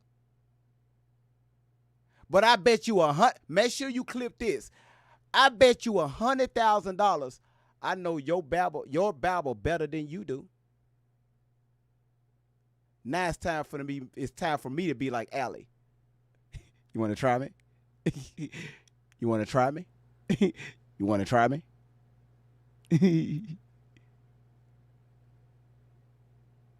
Jesus Christ. I am telling you, I was a whole different being. Okay. So when I found these IDs, I thought, we know you was bad as hell. Look, you're not God actually going to damn get it. anything done by watching another YouTube video. In fact, you're literally only procrastinating more. What you need. I yelled at him. I was like, I'm getting my shit. I'm leaving. I'm never going to see you again. I can't believe you lied to me. And I thought that was going to be it. I thought I was going to talk back to this man. Man, that man stumped me. That man cracked my ribs. He beat me so bad. I was like, oh. So this is more than just. All right, y'all, it's time for me to crash out. Okay. This pimp, you found his wallet. You searched through it. You opened it up and saw all these fake IDs. He came out of the shower, saw you looking at his shit. He grabbed your ass and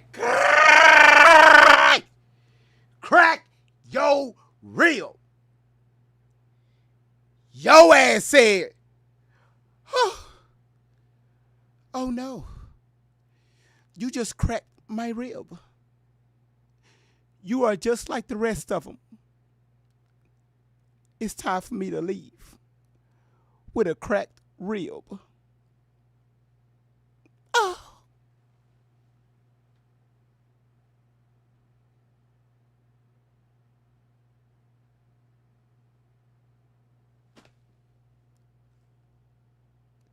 Y'all. Yeah. I'm sorry. I got it. So while he was cracking your damn rib, oh, you call Rufus. You call Rufus from the back. Rufus ran his ass around the corner, while your pimp was sitting there cracking your ribs. Rufus bit your pimp's dick off. Because Rufus is used to sucking dick and eating pussy. Rufus. That's how Tory escaped the damn abuse from him with a cracked rib because of Rufus.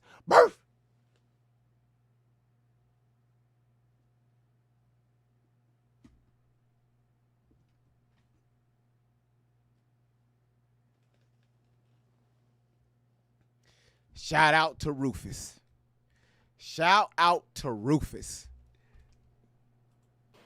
This is more than just IDs. This is more than just. He used to tell me, like, we're going to get married. I'm going to take you out of the system. You're going to emancipate out of the system. You want somebody that loves and cares about you. So if you marry me and if we work together, then you'll be able to leave the system at 15, 16 years old. If you look at the emancipation laws, if you're holding a job, if you are maintaining a grade average in school, if you have your head on straight, nobody is complaining in your foster home, then you can legally get emancipated.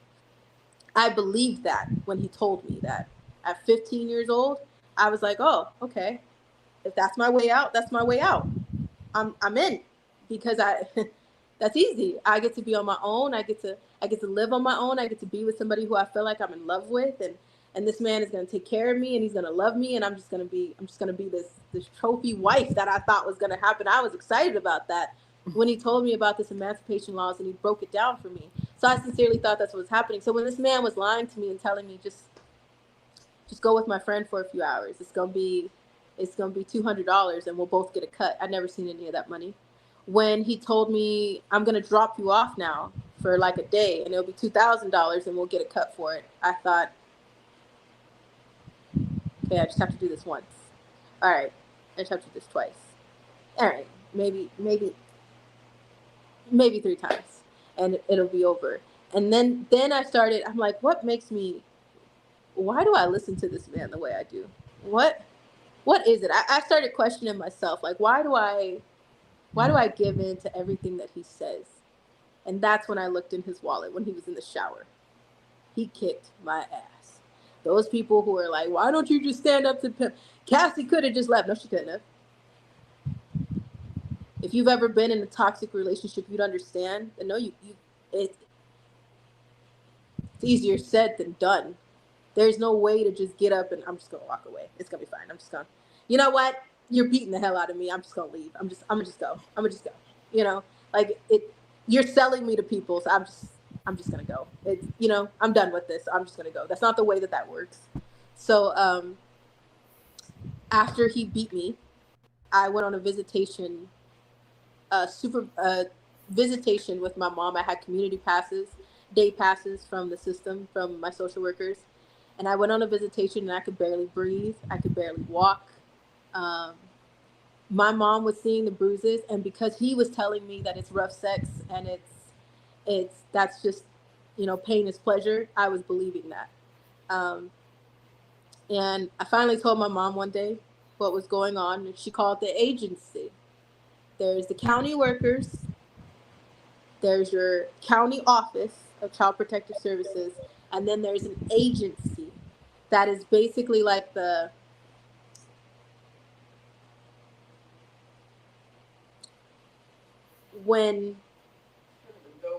the go-between. When the county worker cannot pick up, the county worker sees you every 6 months. The agency worker checks in on you every month. So they need to know if you're doing good in school, if you're having any problems in the house, if they need to hand you a clothing allowance, if they need to deliver a message from the county worker, if they need to take you to court, they come and pick you up. So the agency, we contacted the agency, and Jerome, his name is Jerome. His name is Jerome. His name is Jerome.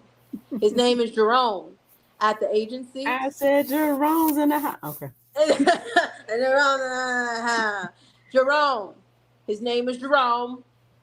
There's a few people that's name is Jerome, but anywho, his name was Jerome from the agency. And when he found out about my pimp, I think he was already paid off. So he brought me in, and he was supposed to take pictures.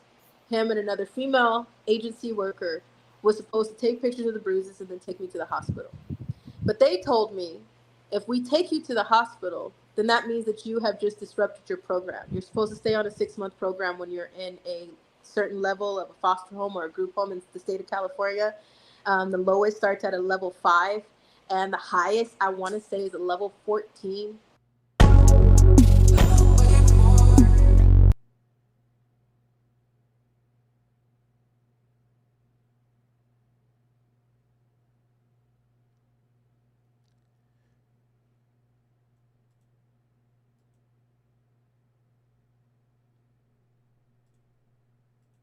Which is a group home lockdown. That means you can't stand up. You can't go to the bathroom without asking for permission. You have to be talking to someone at all times if you're in a level 14 lockdown group home. So make that make sense. So that when they say program, if you think of somebody that's abused drugs or things like that, and they have to go to a facility and work their drug abuse program, go to counseling, do all those things. They have to do that in order to get their freedom. CPS is putting kids that they removed from a home, from an abusive situation supposedly, into a safe home or a safe group home so that they can heal and recover, but they're making them adhere to a program and working a program like they are. They treat them like they're in jail. Yeah. They treat the kids like they did something wrong. And then they wonder why the kids have such issues. You took them from a situation where somebody did something wrong to them. And then they treat you like you're the problem. They put you in a facility or in a home, and they tell you you'll get allowance based on if you act right. They use you as guinea pigs for Big Pharma, and they use you for medication. So a lot of things while I was in foster care, they wanted me to take medication, which they try to dull your emotions. So if you have if you're running away a lot, if you're angry a lot, which rightfully so, somebody has changed your environment, your atmosphere, took you out of everything you've known, moved you around. How about I snatch you out of your home that you're watching this right now? How about I just come pick you up, snatch you out of your house, put you somewhere else that you have no idea where you are. Listen to this. Containers with his shipment of kids. There were kids in there that didn't speak English. This is when she was 15 years old. That's what I was doing, y'all. I was trying to find this video.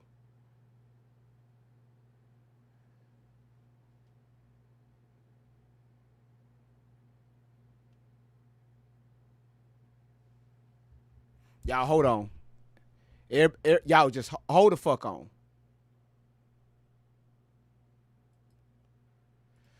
Just hold on. Cause we not finna do this. Hold on, y'all. Just hold on. Hold tight. No, don't need that.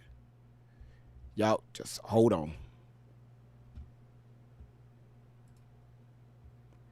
I gotta show y'all this. I'm sorry. It's too much shit. Y'all just hold on. Y'all, I don't know if y'all can if y'all can't hit the heart button, something. She said all this shit happened to her when she was 15, right?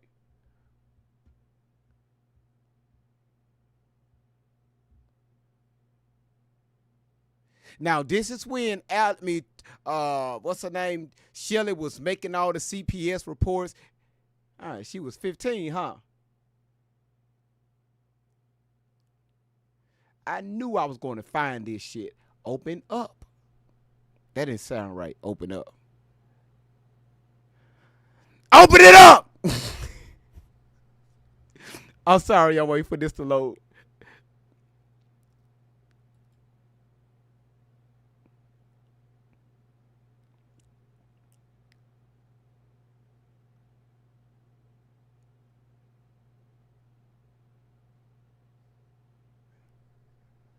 Okay, that's what I was waiting for. Y'all, listen. Y'all, what I'm about to show y'all. She was 15, right? Okay. Well, okay.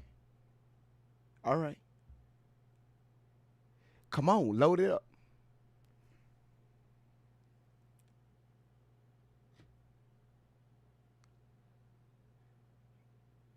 God damn it, come on. Yeah, I'm trying to do some. Okay, there it is. There it is.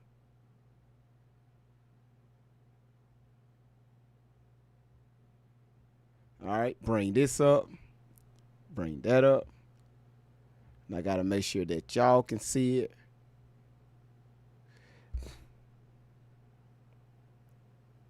You said do not scream. You on my big TV with your, hey!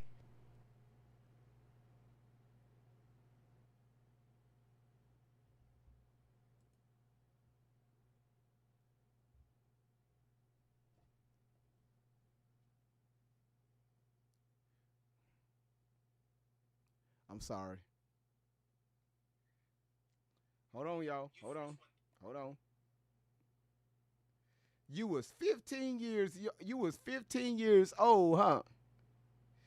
Yeah, we just caught your ass in another lie.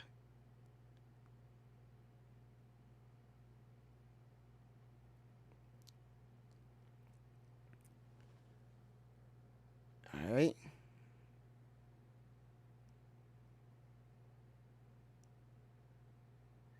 Come on, damn it. All right, yeah.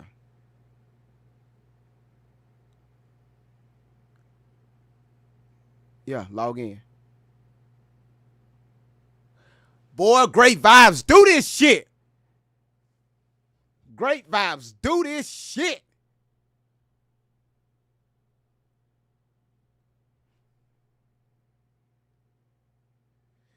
All right. All right. So we're going to cut this off. We don't need this. Boom. We need this. Huh. But she want to go off on great vibes for doing this. Can we cast it? Boom. This what I do. This is what I do, y'all. All right, text it off. All right, now let's put it so y'all can see it. Is this it?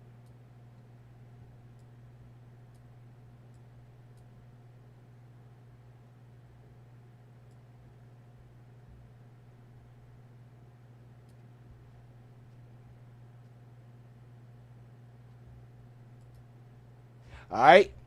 Hold on, y'all. Just hold tight. Y'all stop being so impatient. Got to get everything together. Because I don't want her to misquote herself, right? Try to get to her. Yeah, y'all can see it. All right. Boom. Right here. Boom. All right. Can y'all see that? Can we see that little black boom? All right, y'all, listen up. I even put it on there. You can see it. 15 years old.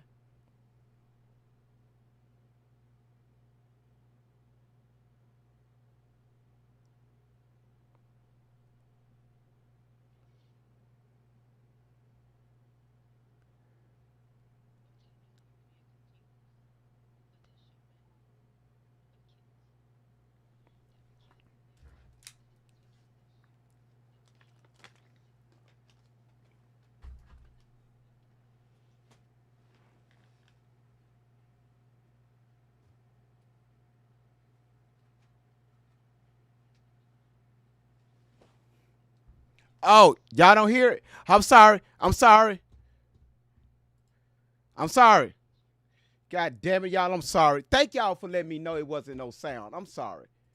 Damn, y'all gonna kick my... And I get up and walk... Listen, I can hear the shit in my headphones, but I get up and walk away like I got everything together. Oh, watch Great Vibes prove her wrong.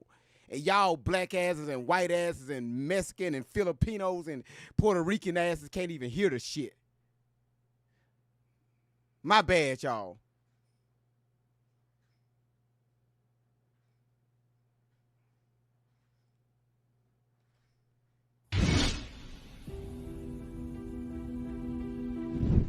One time he locked me in containers with his shipment of kids. There were kids in there that didn't speak English. There were kids that were sick and that were already dying. There were babies. There were babies that were 6 years old, and I'll never forget them just crying, and everybody was just staring at them. Everybody was just staring at each other. Nobody knew whether or not to move. I was freaked out. And I got up and I held her. And they opened the truck and they took her from me. Because they said she was already sick. And they killed her.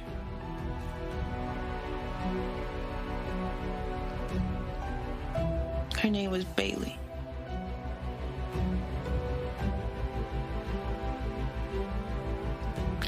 There are kids in there from Africa, from Mexico.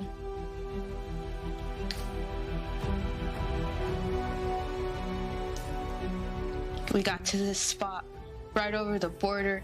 They went past these colorful houses. They turned down these dirt roads, and there was a bunch of trucks.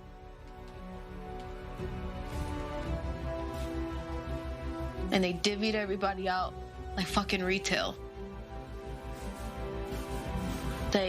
One person, she wouldn't stop crying, so they said that they would just send her off to somebody who was already sick, that had AIDS, that was gonna die soon, because she wouldn't shut up.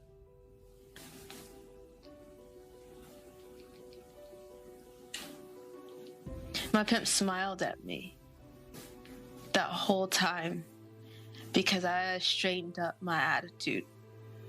I begged for him to take me back. I begged for him to keep me. And I promised that I wouldn't tell the social workers again. I promised that I wouldn't say anything if he just took me with him. If I could go home. And he did.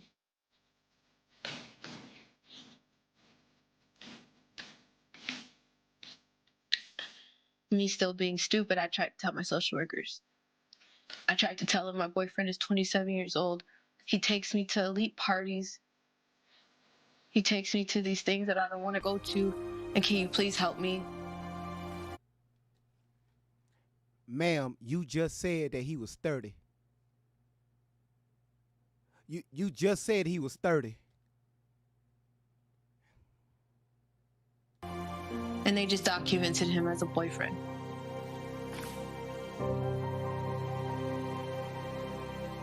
My social worker told me that maybe I needed to just talk to him. Maybe if I just did something right, or if not, just break up with him, that it would.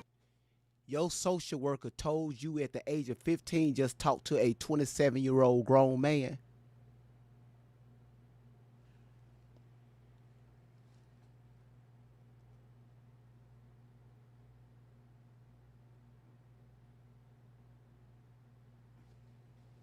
Now, in this video, you said that y'all out in the front fighting and shit because you looked through his wallet and he cracked your damn rib, and you got up and said, well, damn.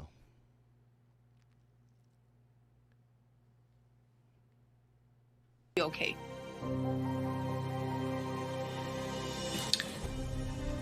Eventually, after going to elite orgies in Simi Valley, California,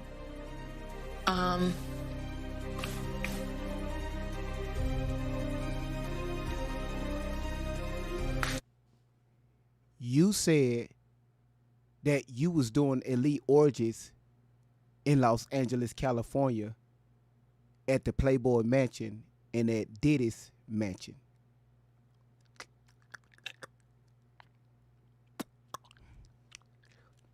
Mm-hmm. escort services.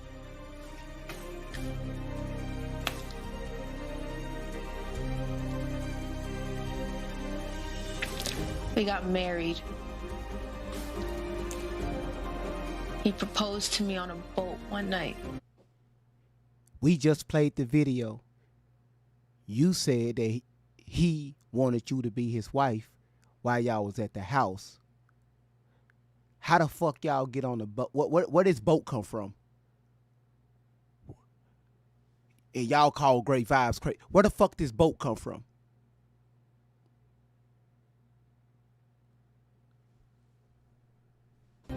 And I was so angry because I didn't know what to do. I didn't know how to deal with that. I was 15 years old, and I knew my adopted mom now. I knew her, and I was telling her I have a husband. And I didn't know what that meant.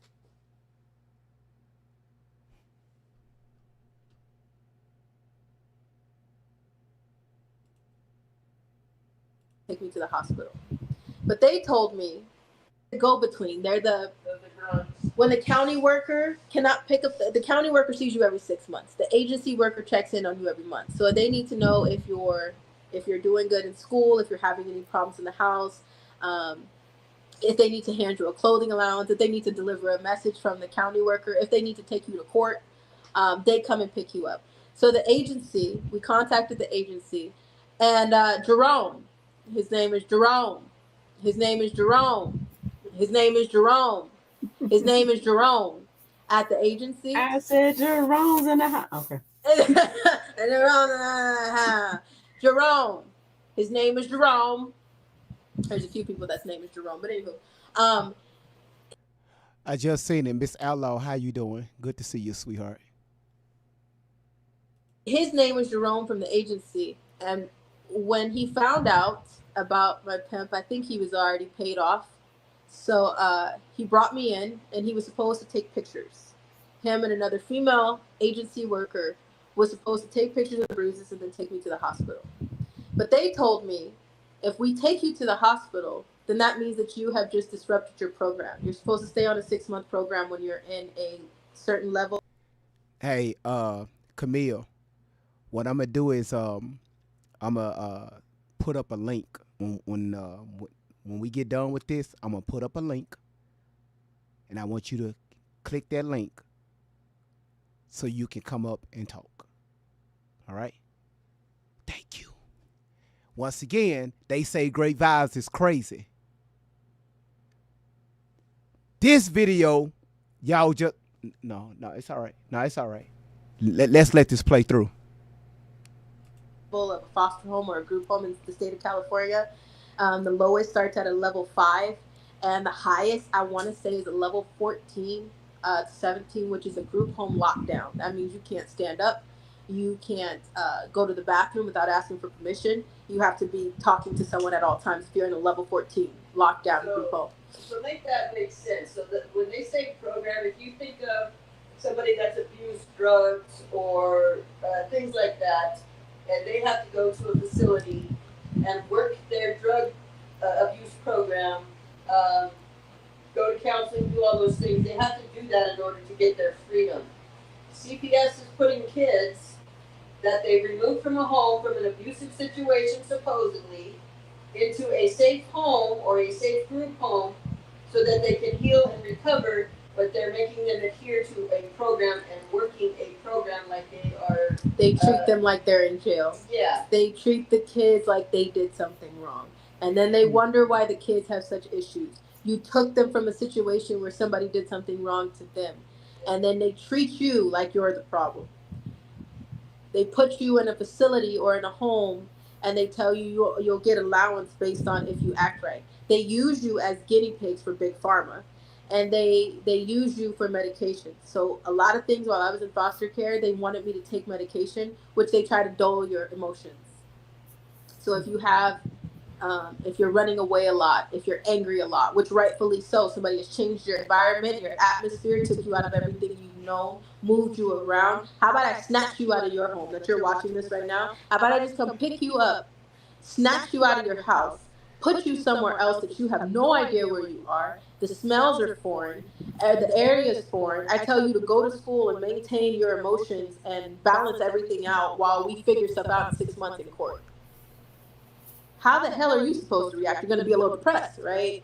You're going to be a little like, I don't even, nothing smells the same. All the food, the cabinets, everything that I would usually know, everything is backwards, right? So they put us in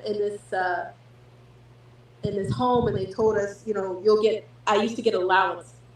At max, I would get $11 because of my record.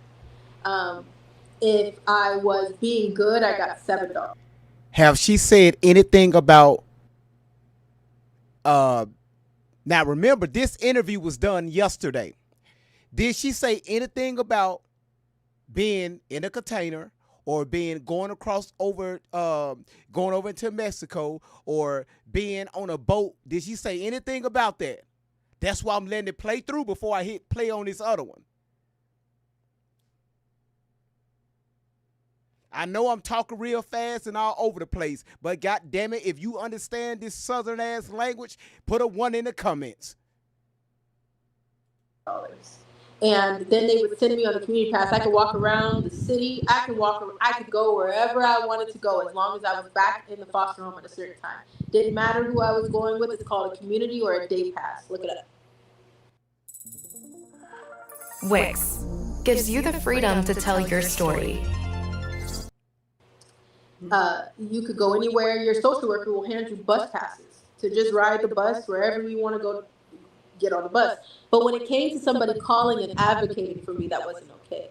My boyfriends, my pimps, my girlfriends, my female pimps, the madams and the mistresses and the people that were in my life were dropping me off at the front door of my group home, and nobody. Oh, so we got female pimps now. Man, this shit is just getting so damn gooder.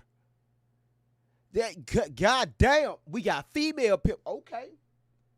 Did a damn thing. The second somebody saw anybody that was advocating for me in the right way, they couldn't be around me. So, but when I got to the agency, they took the pictures and told me, if you disrupt your program, we'll move you.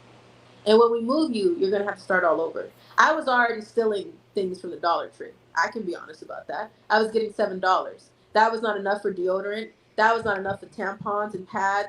That was not enough for soaps. I was washing myself with my foster brother's socks as a face towel. Listen So up. I was running to the Dollar Tree and stealing those there's these little face towels that you put in water and they just expand. You know what I'm talking about? Mm-hmm. Yeah. So I was running to the Dollar Tree and I was stealing those. I would be so honest about that. I was stealing those because I was. Okay. Y'all, listen. Listen. Listen. She was stealing product at the age of 15 while she was with her boyfriend, and he proposed to her while they was at the group home. Put a pin in it. That's what she said on yesterday.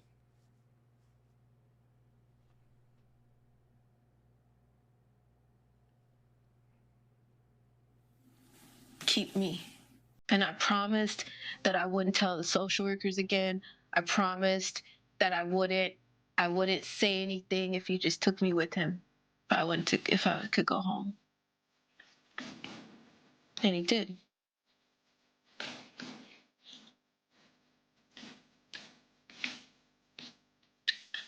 Me still being stupid, I tried to tell my social workers. I tried to tell them my boyfriend is 27 years old. He takes me to elite parties. He takes me to these things that I don't want to go to. And can you please help me? And they just documented him as a boyfriend.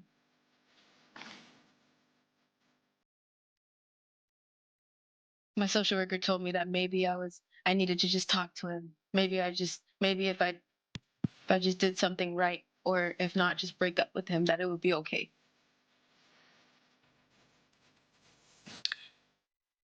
Eventually, after going to elite orgies in Simi Valley, California,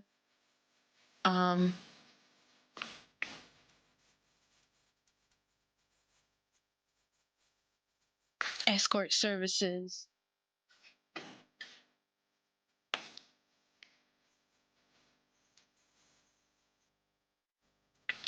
we got married. He proposed to me on a boat one night. And I was so angry because I didn't know what to do. I didn't know how to deal with that. I was 15 years old, and I knew my adopted mom now. I knew her, and I was telling her I have a husband.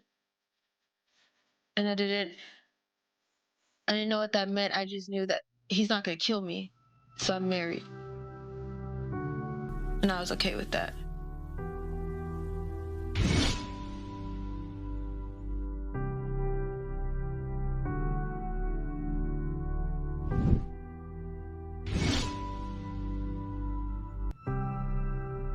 What does your video sound like? Go to artlist.io and get the best music and sound effects for your videos. I'm Allie. Okay, we're not going to get into that. So, y'all heard that.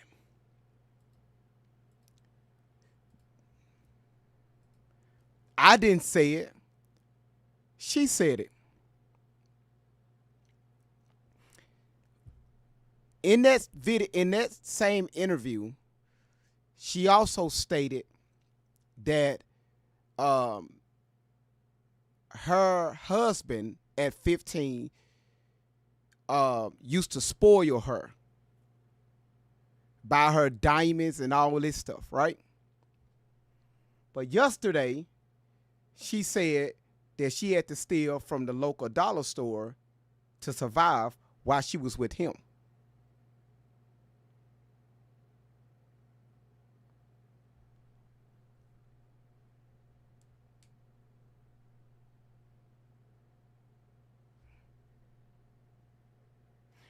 But you mad, Tori, you mad at me, right? Tori Outlaw.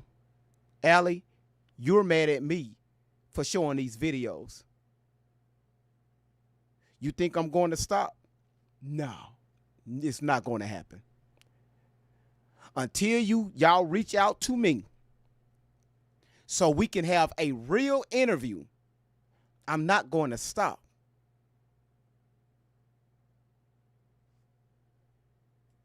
Like, I don't have anything to take care of myself. So I was getting $7. Yeah, I forgot. She was making $1,700 an hour. Thank y'all for reminding me, Jamie. She was making $1,700 an hour while stealing from the local dollar store.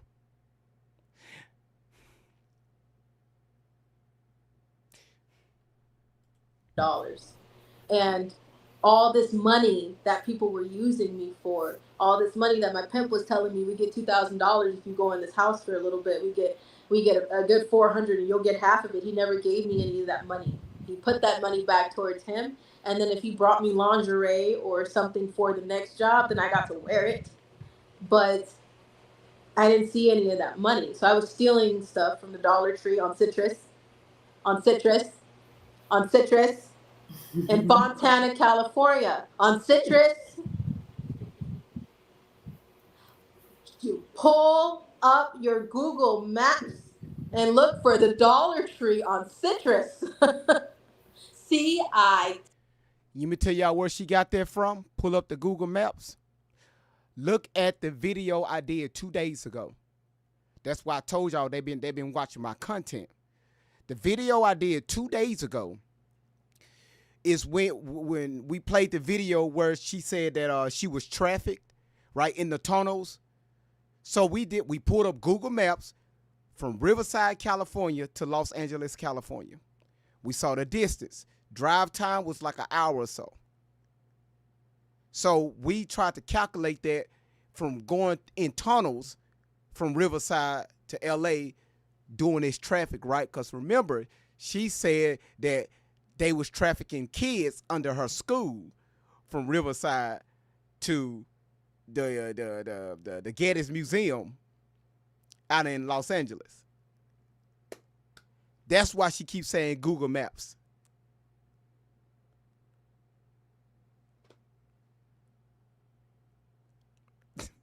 I told y'all, you can't make this shit up.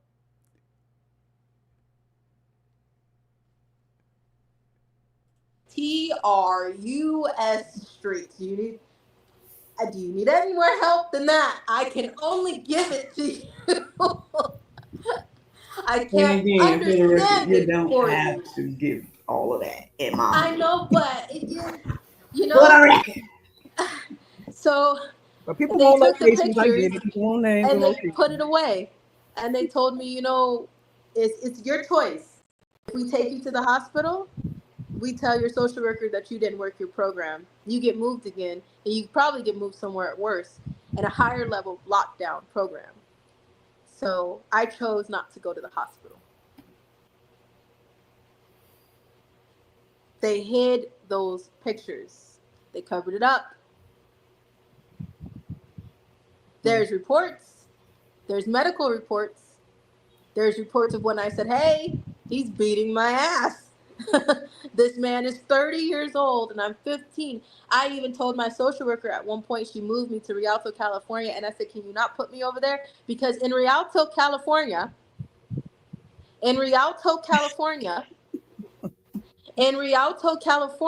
I was closer to him where he lived. He lived close to Ritchie Canyon. Ritchie Canyon. Let me help you. R-E-C-H-E.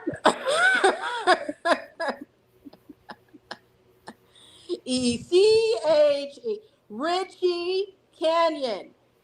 You hear me? Okay. All right. I know you do. Anyway, so he lives so close that I was like, can you not put me out there? He's gonna kill me if you put me in that group home. Please don't do that. And my social worker said, it's gonna be fine. Just break up with him. So once she dropped me off at this group home in Rialto, I ran right away. Didn't even stay there for more than 48 to 72 hours because I was like, he's gonna kill me. He's gonna kill me on so many different levels, and then I'm gonna end up back where I just came from. This is the same man who took me on a job to the Getty Museum, Los Angeles, California. Getty Museum, Los Angeles. Getty.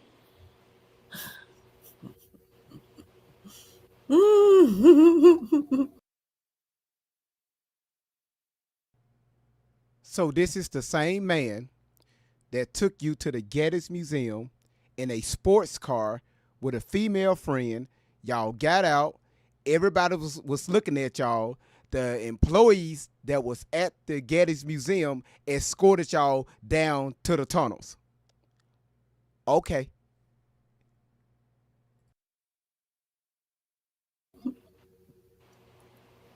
Wait for it. I'm trying to stop for a second. Didn't they have a fire there not too long ago?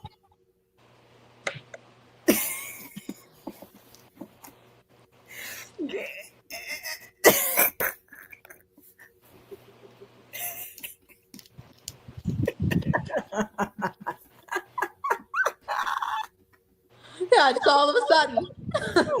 Oops. Nothing else burned around it. But Getty Museum, Los Angeles, California. This is the man that took me there. This is the man that was taking me to Las Vegas, Nevada, the Luxor Casino. The Luxor Casino. The Luxor, the one that's shaped like a big triangle. The Luxor Casino. Sounds like another location to me, but I'm not. Is that a location? Like let me help you. Excalibur. Excalibur Casino. There's so many jobs going on in the Excalibur Casino. If you walk through there, there's a lot of jobs of children being trafficked legally in your face in the Excalibur Casino that connects.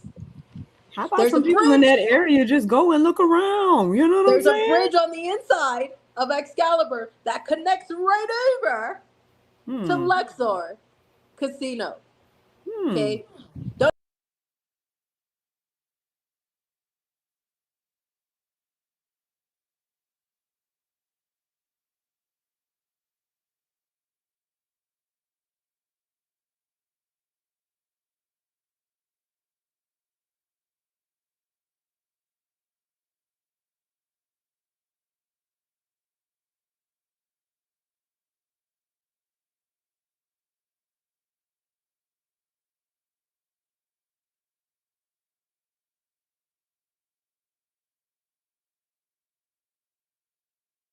Don't even get me started on the Wynn that does legal trafficking. The Wynn Casino. The Wynn. My mic was muted again. I just said some very important information, and my mic was muted again.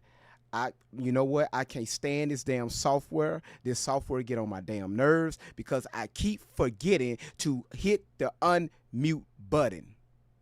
Now, my brain is so fucked up to where, listen, Tori, you are having effect on me again. Your fuck-ups is causing me to fuck up. Your lack of intellect is causing me to have the lack of intellect C. Because I keep unmuting my fucking mic. What the fuck is going on with me?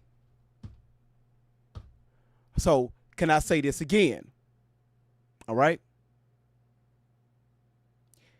I'm about to show y'all a video where Shelly took Tori to Las Vegas to this luxury, whatever the fuck they talking about, where all this shit's supposed to happen. When I tell y'all the programming is real, Shelly took her there as if she used to be there and she experienced all this stuff with this pimp. And remember, action speak louder than words. So I'm going to continue to let this video play while I find this video. The Wynn. Another casino. WYNN. Let me say that again because, I messed that up and some people are going to be like, why? No, WYNN. Yeah, they're going to be. There's no Y in N. There's no Y in N. Why'd she say that? How could she just say that? You're lying.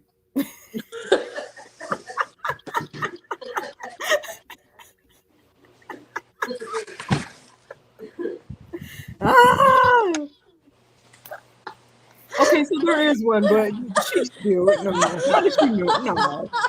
Nah.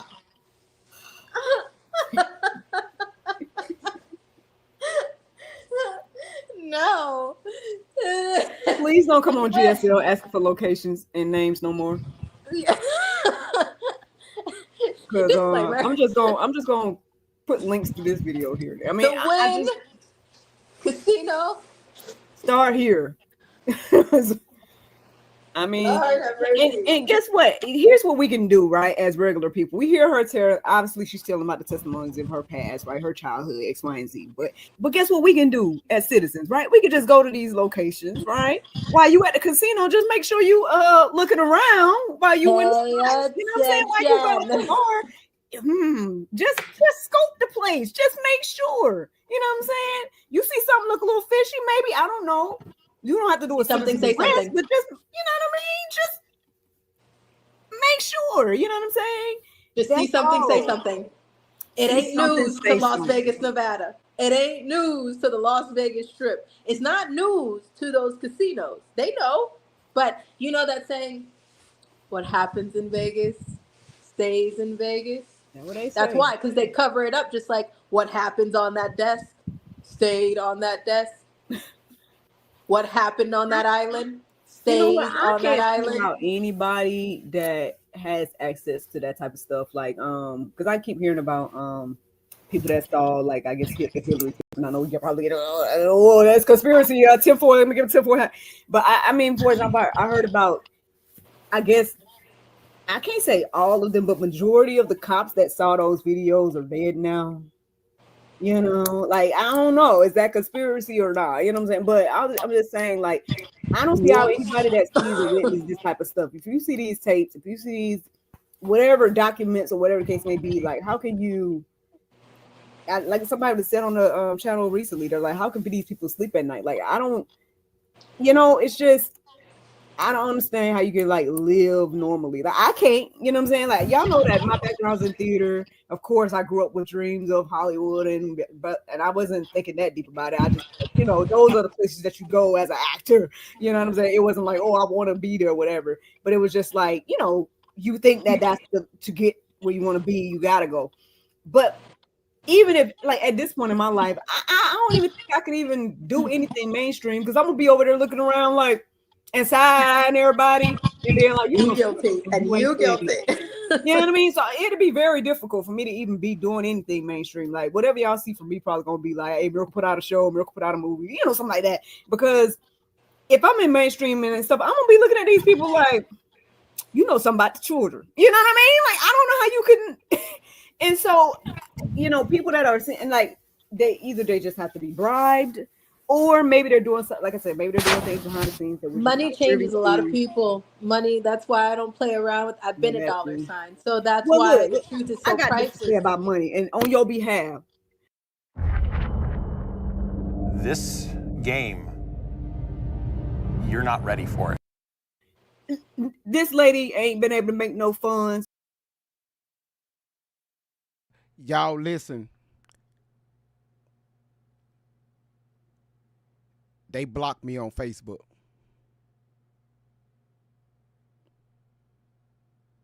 That is crazy work. I can't even bring up the damn video. And I should have screen recorded the shit.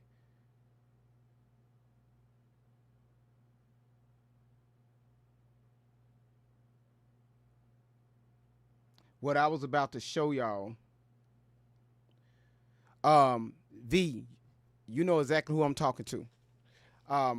Do me a favor, whenever you get a chance, that video of Allie and Shelly in Las Vegas on their escalator, I think that was, screen record that for me and send it over to me whenever you get a chance.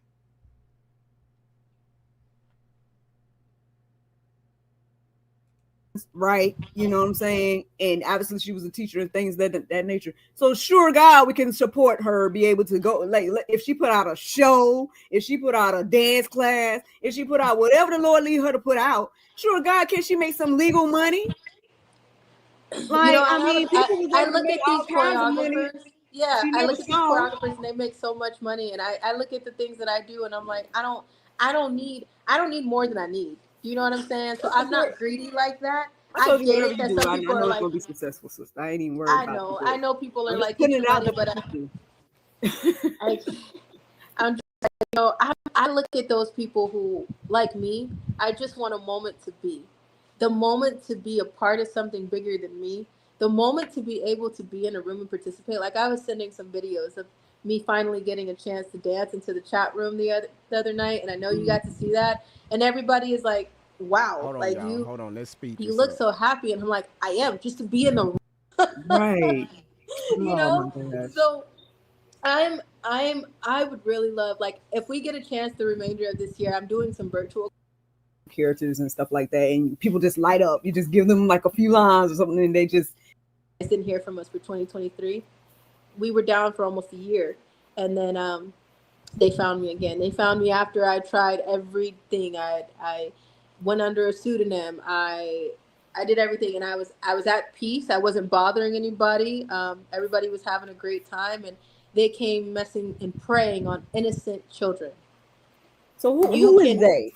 For those that multiple people, content creators. There's so many different content creators that you can see right now that if you go back, the internet's forever. They have been cyber stalking and harassing since September of 2024.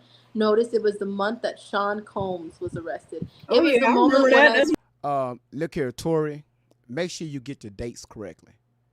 I started with you in August. All right, I didn't start uploading to my TikTok channel until September, but I started with you in August. I just want to make sure I get your story correct, because you're talking about me. All these people came here. Yes. Yes. I was like, right? No, we're not Allie. Go alliesarmy.com. Like, go to the and yeah. But thank y'all for the ones who stayed anyway. It was September 2024, and we had our head down for about 8 or 9 months. It was almost a year, and I wasn't trying to touch my social media. I was like, listen, the world's got to see what the world's got to see. We've done everything that we could, and we had just did an event, so I was just like, there's nothing else for me to do. And I had went into a small town, and I found a sign that said adult dance classes. So my mom was like, come on, you've been sitting in the corner for too long. Just walk into that studio and try to take a dance class. Well, I got into the studio and I started dancing, and they hired me. And they were like, please stay. And I was like, I don't want your money, because if you're gonna find out everything later. And I just want to be here in the moment. Can I just be here in the moment? And so eventually I told the studio owner everything. And I mean everything, because she asked me to teach the babies, and then she asked me to be Princess Tiana for some 18-month-old little babies. And I did that, but at first I was freaking out. And I sing, I dance, I do a lot of things.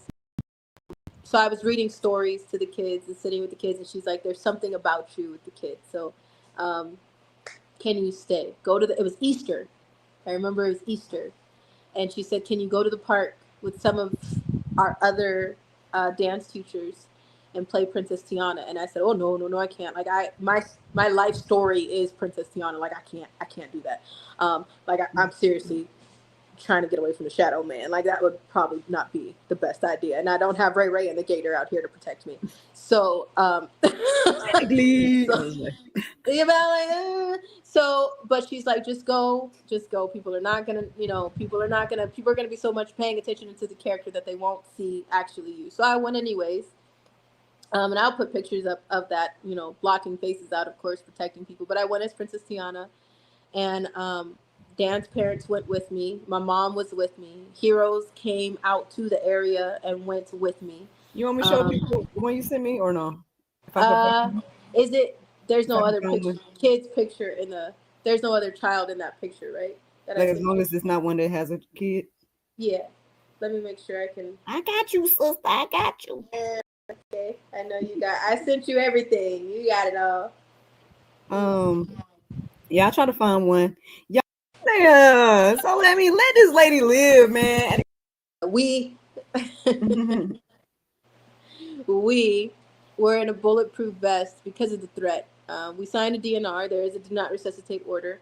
I feel like it would be better if somebody, like, we're getting ready for this event that we're getting ready to do, and I told the security I'm not going in a bulletproof vest this time. If somebody is going to do, I'm not scared of that. There is a DNR, and I feel like I've told angels, and there's so many things in place that, God forbid, somebody does try to take me down, you let me bleed out, and do not let me go.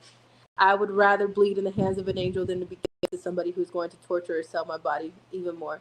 So they know, and so many angels know, and they have that. We have begged them that if God forbid something happens to me, you hold me until you know that there is no life left in my body. And I know a lot, and that's a little. I mean, it's just the truth. It's just the way things go. But I don't. I have a DNR and a do not resuscitate order for that reason. There have been EMTs that are guilty, doctors who do really crooked things, like you've seen the doctors that did things during COVID-19 that were just in it for the insurance money, and they would claim COVID even though it wasn't COVID. So there is a double side to everything. There are good people, but there are really evil people, or that people will do anything for money. People will do anything for suitcases of money too, not even counting it. It's just the look of it. So I have told angels that there is not resuscitate order, and if God forbid somebody does something, you let me die with you. I'm not going back. Well, God forbid, you know what I mean? Dang, look, you ain't gonna get me today though. I'm good. But no, like prayerfully, man. You'll get a chance to like live the life you want to live. You know what I'm saying? I hope so. I hope that I'm gonna try one more time with an event this year. I'm gonna try one more time to give as much truth as I can, but looking around and seeing how things are going with the truth, seeing how people are not standing up to the truth, seeing how people are just letting it go up under the rug. I I don't know what else there is to do, especially the survivors who have dealt with Epstein, like myself, the ones who have been on the islands, like myself. Um,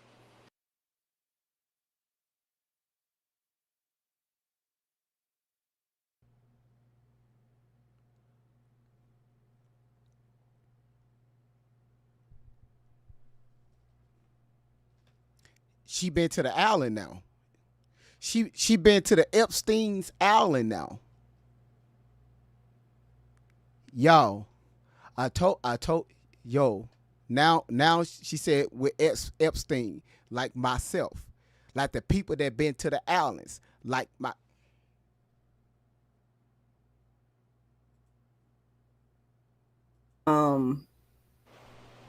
You'll get a chance to like live the life you want to live. You know what I'm saying? I hope so. I hope that I'm gonna try one more time with an event this year.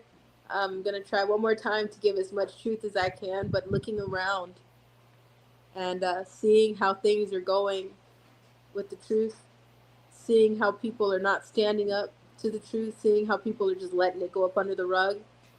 I I don't know what else there is to do, especially the survivors who have dealt with Epstein, like myself, the ones who have been on the islands, like myself. Like the survivors that dealt with Epstein, like myself. Like the people that been on the islands, like myself.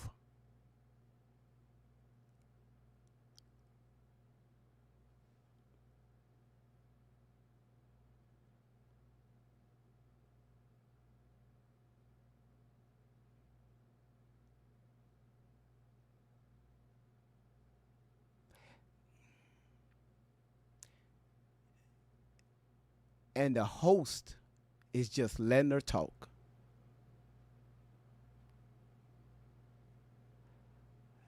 I didn't know she was with Epstein. I didn't know that.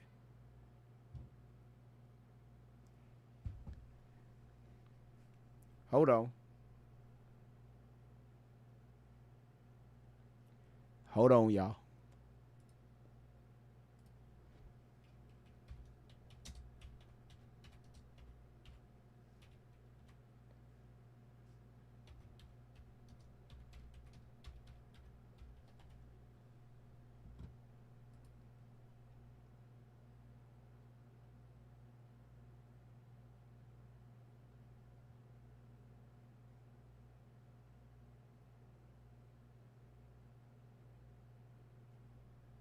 Hold on, y'all.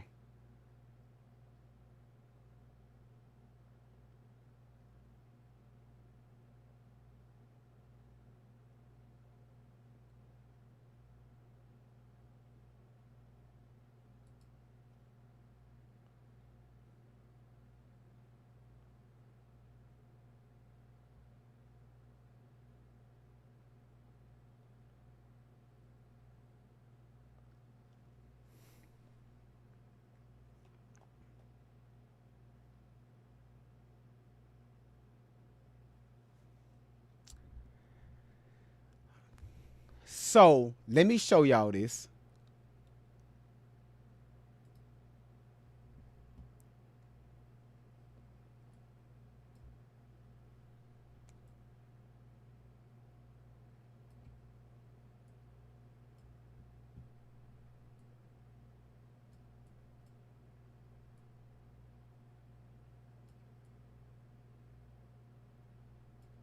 Make this a little bit bigger.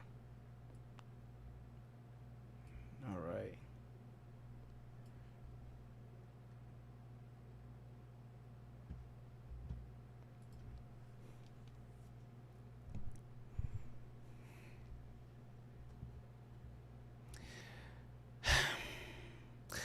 On Saturday, July 16th, 2019, Jeffrey Epstein, a billionaire financier, financier, all right, sorry about that, who owns a mansion in New York City and a Caribbean island, was arrested in New Jersey after a trip to Paris. On Monday, July 8th, Epstein appeared in court where he was charged with sex trafficking and conspiracy to commit sex trafficking of women and girls as young as 14 years old. These alleged incidents occurred in New York and Florida between 2002 and 2005. Allie was born in 1994. So you mean to tell me between ages of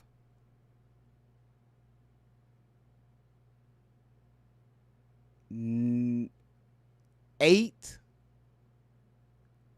and so you was with Jeffrey between 8 and 11. You was with Jeffrey Epstein between the ages of 8 years old to 11 years old.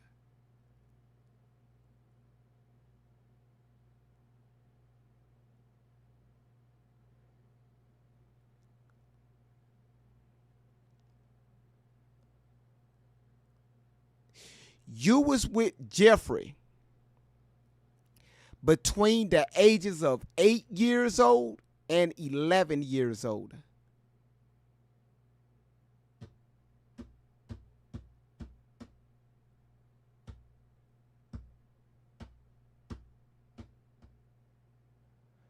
Y'all let me know if I said something wrong.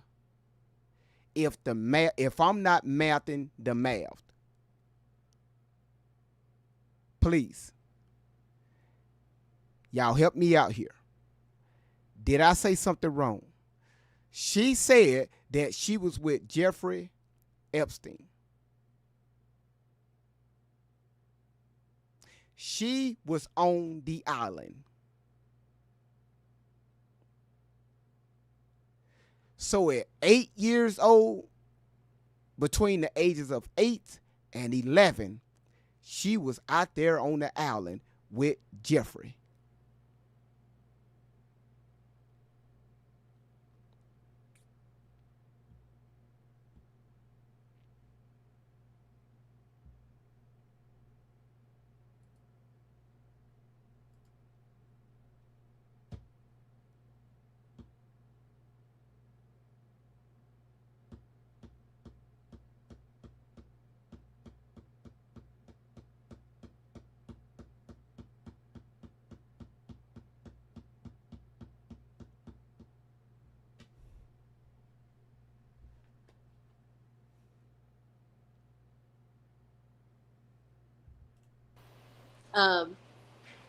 It's a slap in the face. It's beyond a slap in the face. It's a kick to the gut to see the things that are going on and to see the people just kind of being still a little passive. I admit that there are so many more people. Like, I'm not letting this go under the rug just yet. But how long is it going to take before you do? How long will it take before you forget me? You know what I'm saying? I know some of you are sitting here like, I won't, I really won't, but it's the internet. Hey, Tiffany. And I'm not stupid. I know there's at one point where if we die today or something happened, there's going to be a point where you forget me. And then I pray to God that there's another survivor that will find it to say, I'm not going to stop speaking again. You know, there's so many that came before me that had that same energy. And then I'm just another one. So I know how history repeats itself. And so I'm not holding my breath, but I feel like there's only so much we can do. I'm not saying that I'm stopping. You know, I'm not saying that I'm done. I'm not saying that I'm not going to fight anymore. I'm just saying I understand that there's only so much that I can do. I do know that now, no matter what, if you're paying attention and you see the amount of people that are threatening, harassing, cyber stalking, harassing and stalking other people, harassing and stalking other addresses of other people. During this time that I was working at the dance studio, I gave it to China Lake Police Department. China Lake Police Department was involved in that smear campaign that happened in January. They have every single name. They have every social media platform. They have every YouTube video. They have all of it, and probably still watching a little bit, actually. Thank you to the detectives and stuff that I talked to. I was shocked because you guys already know how I feel and how I've seen some cops and Freemasons and the Brotherhood societies that I've seen. I don't trust them. But when all of this happened, this dance studio was located next to a military base, a huge, one of the biggest Navy bases in the state of California. It's probably one of the biggest military bases. And the kids that I taught, majority of them belonged to the DOJ parents, the Department of Defense parents, the international hacker parents. So these were their parents. And I when I started teaching them, I was like, oh boy, these are not the type of people that I would have usually. But I'm like, whatever, if God gives us a stage, if God gives us a moment, then I'm going to take it. And these were the type of kids, the parents that I was teaching, parents that I was teaching their kids, they came to me and they were like, hey, the dances that you're speaking on, we're dealing with that, over here. So when it came down to this, and when the smear campaign happened, I was like, oh boy, those are not the people that you want to mess with. So China Lake Police Department stepped in. Detective, I give it to, I believe it was Detective Groves. And I thank you so much for that, Detective. I really appreciate you. I'm saying that with a whole heart thank you. Because this detective sat and had to watch the videos. He sat and had to witness what was going on. And then he had to put two and two together. I had to call him and give him the information because, so many things were said. I was missing and, they were cyber stalking and harassing the children, innocent children. They were putting up their pictures. They were harassing the studio owner and lying on the studio owner. So the studio owner had to walk into the China Lake Police Department and say, I don't know what's going on, but I guess I'm here to turn myself in because there's someone on the internet saying all these things. I called the detective and I talked to him and I said, listen, I'm so sorry about all this, but this is the truth of what's going on. And he said, you know what? I see it. I hear the noise. Keep doing what you're doing and keep being you. And I said, thank you, sir. They told me that the whole police department had watched all of the videos, that they were well aware of everything that was going on and who it was coming from. They kept track of it and they knew exactly what was going on. So the China Lake Police Department was involved, and I was involved with them the entire time the smear campaign was happening, the entire time. They are probably still watching some of the things that are happening right now. And I thank the detectives that I spoke to, because they were like, hey, if you ever need a detective or a police officer to come into to tell us, you're not missing, or to prove to anybody that you're not missing, we're here, you can call us. And I appreciate that. I give it to the China Lake Police Department, because I did not know that was going to be the energy that they came with. I did not expect that at all. I expected them to be just like everyone else, and I expected them to be just as much as the corrupt cops that I've witnessed, and they weren't. Um, they protected their own. They did their best to protect their own and move them out of the way. They had other things to deal with, and other serious things to deal with. So they did let me know, hey, we do understand that this is noise. Unfortunately, there is nothing that they could do unless somebody was physically there to harm the children, myself, the studio owner, the studio. There was nothing that they could do as far as that to step in. But they were, and they still are, very full aware of what's going on. So when you look at that, and you look at the people, the content creators that are being paid to still, you'll see it. It's not hard to find. It's really not hard to find. They're still cyber stalking, harassing, um, predators that are sincerely just out to hurt people, weaponizing people, making up lies, slander, and all kind of things. They've called my mom out of her name. They've said we are lovers. We're traffickers. They've said every and any and everything under the sun, and they can't even stick to the same story.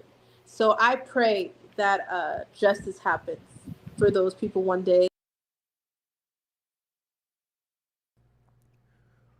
We can't stick to the same story. We can't stick to the same story.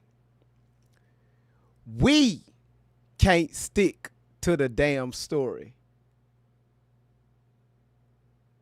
Woman, when you get up and talk, I put another video right next to your ass talking. You can't stick to your same story. We don't say shit over here. You do all the talking. We don't say shit. You do all the talking.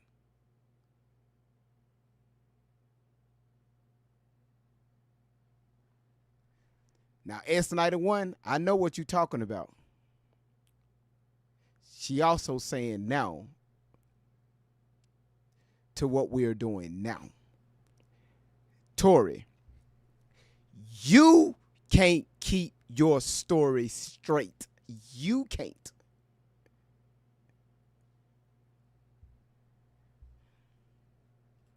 Maybe they knock on the wrong door, and they're going to continue to do what they're doing. And it's just the people that play into that as well. They're predators as well, because how do you not see it? How are you okay with helping and aiding and enabling somebody to stalk, harass, cyberstalk other people? It's one thing if you just had an issue with me. It's another that you're bringing other people into it. Anybody that's taken a picture with me, any address, any platform, calling phones and leaving crazy messages. Everything has been documented, saved, screen recorded, and made sure that it's in a file in a folder. Because if something happens to myself or my mom, all of you can see where the ties go back to. Doesn't take rocket science to see if something happens to us.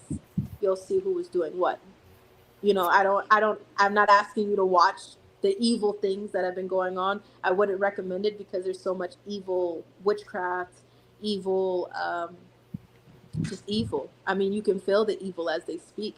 You can feel the evil as they harass and stalk someone else because they feel like they can.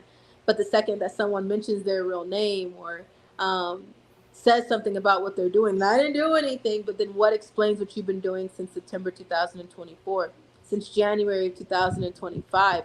Right now, it's happening right now.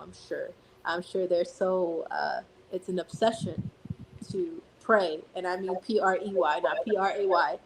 Y'all, she talking about me.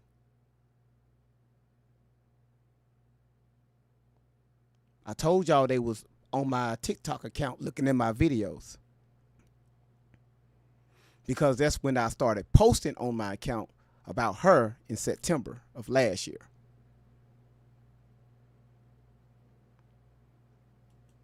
On innocent people. It doesn't, if it's just about me and you just can't understand, it would be just about me. But no, it's too late for that. They've already preyed, stalked, harassed, and made up stories and so many other things about other people. How do you not see the evil that's right in front of you? We made up stories of other people. You funny. We made up stories of other people.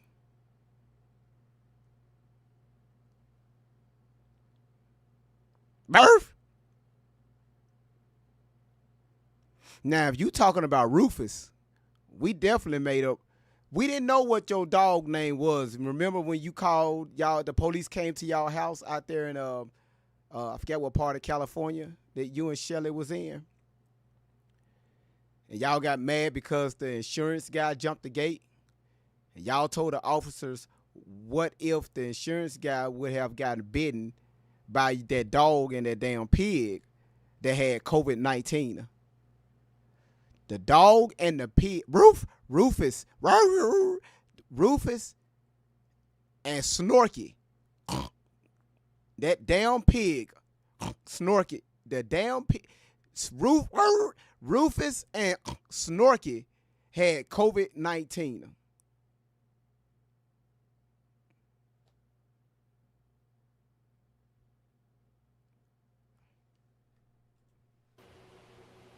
If it was just about they didn't understand, then it would just be a I don't understand and content like that. No, it's literally stalking, harassing, preying, and weaponizing people if they see us in the street. We just ran into 290s yesterday. Shout out to Keon and hi Keon. And I'm so sorry, I'm drawing a blank. What was her name? Well, I feel like her name was Yvette. I'm so sorry. It was so loud around me, and I handed her a bracelet, and I said thank you, and I said hello. She's like, I know you. But if you imagine the type of people that, they're weaponizing and telling people to hurt us and kill us and lying on us and saying all these things, if somebody actually did something, then what? They can't even stick to a story.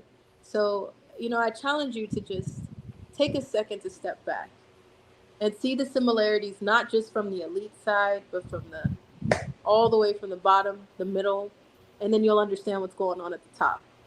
Won't be so confusing after that when you really take a look at what's happening. The reports that are out, the information that's out, the information that's been out. Stop for a second and say, hold on. Why does all of this information have a pattern?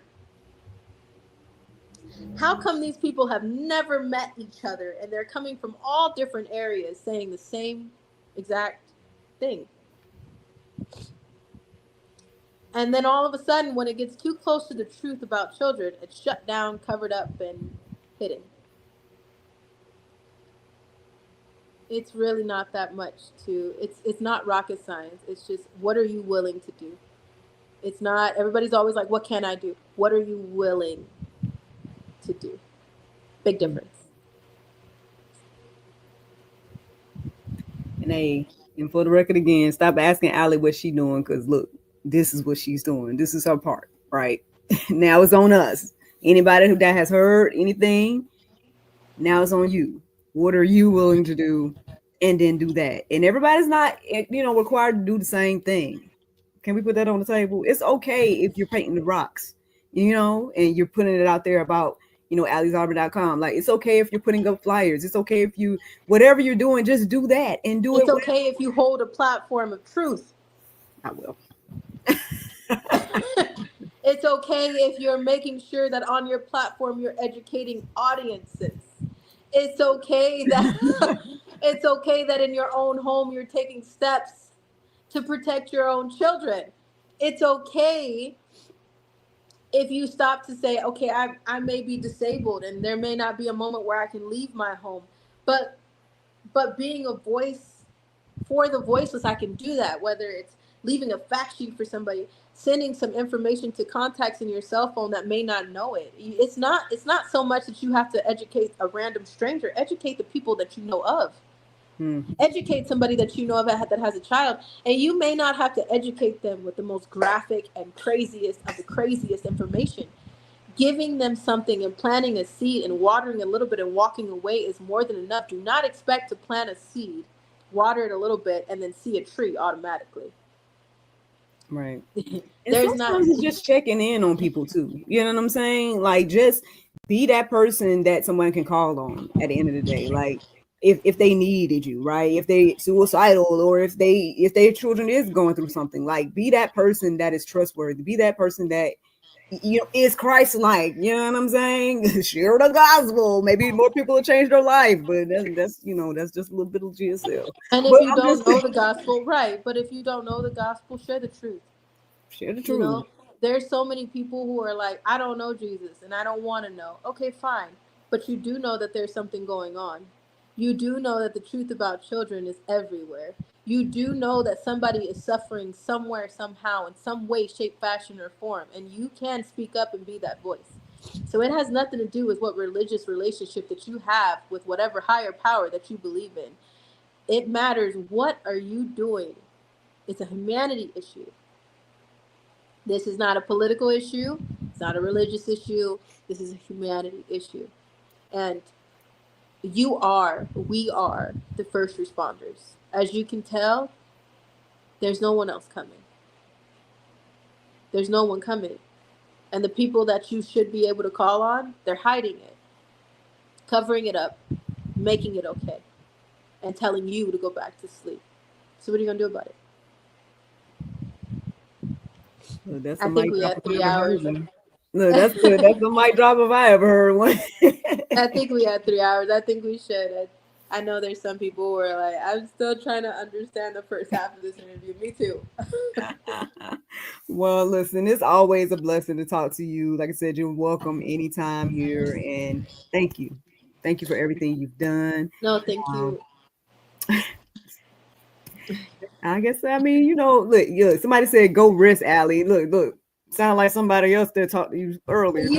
I know that some of you in the chat saw Miracle tell me to go to sleep.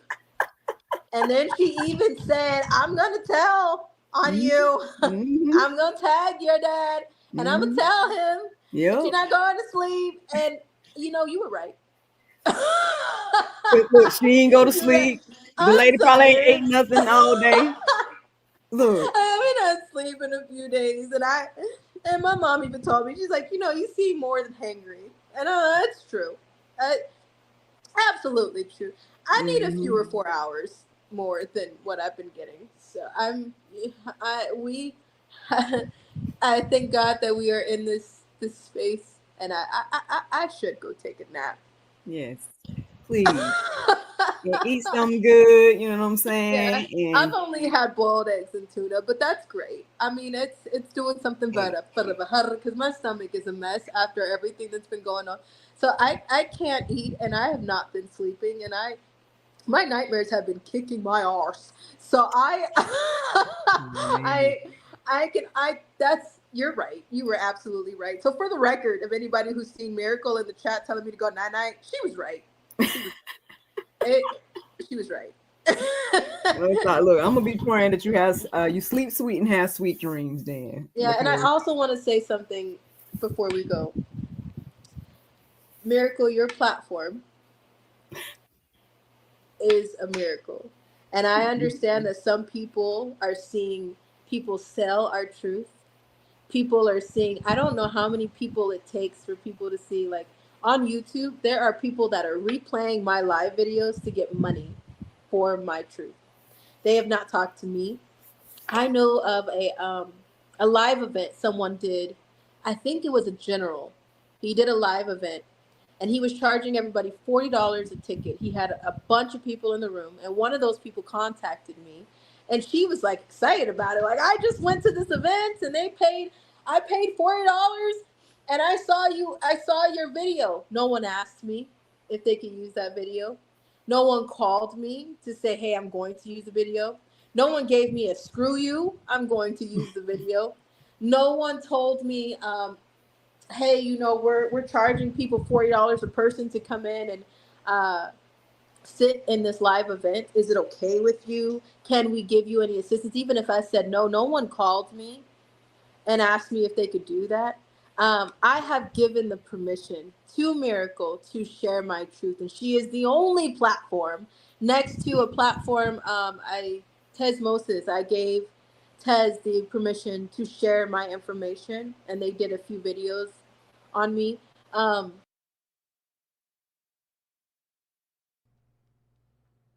Ma'am,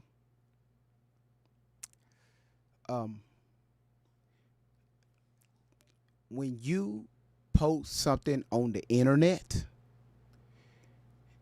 it's a thing in the disclaimer that says fair use.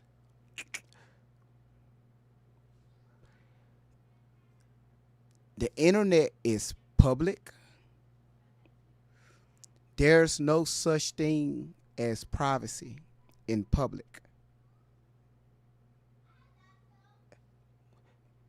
When you post something on the internet, you're giving people the authorization to use your product. It's on the internet. Yo, what the hell is wrong? It's on the internet. If I post something on the internet, I can't tell people, hey, you better not use my content, but I upload it to the internet. Don't use my content, but I upload it to the internet. It's public. Fair use.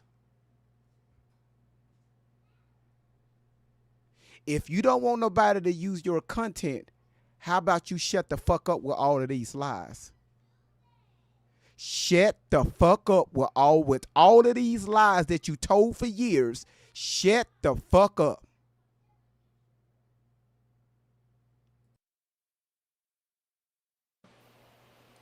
There's no one else that I can Candy Creator, she's another one. She is bilingual and she does the truth in Spanish and subtitles in English. I gave her permission to use my content. There is no one else that I have gave that permission to. There are people who are trying to get you wrapped up in chaos and confusion and telling you to tap the screen and pay me money to tell you lies, to tell you how to weaponize you, to be a predator and prey on innocent people. And there's people helping them prey on innocent people. That's called trafficking. You're selling the truth. So when I tell people to tap the screen, I am trafficking the truth.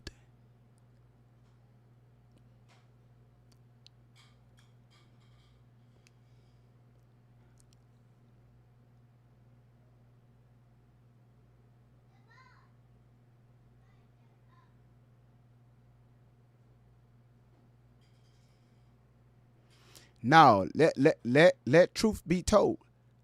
I am trafficking your lies. Not your lives, lives. I'm trafficking your lies. Definitely trafficking that.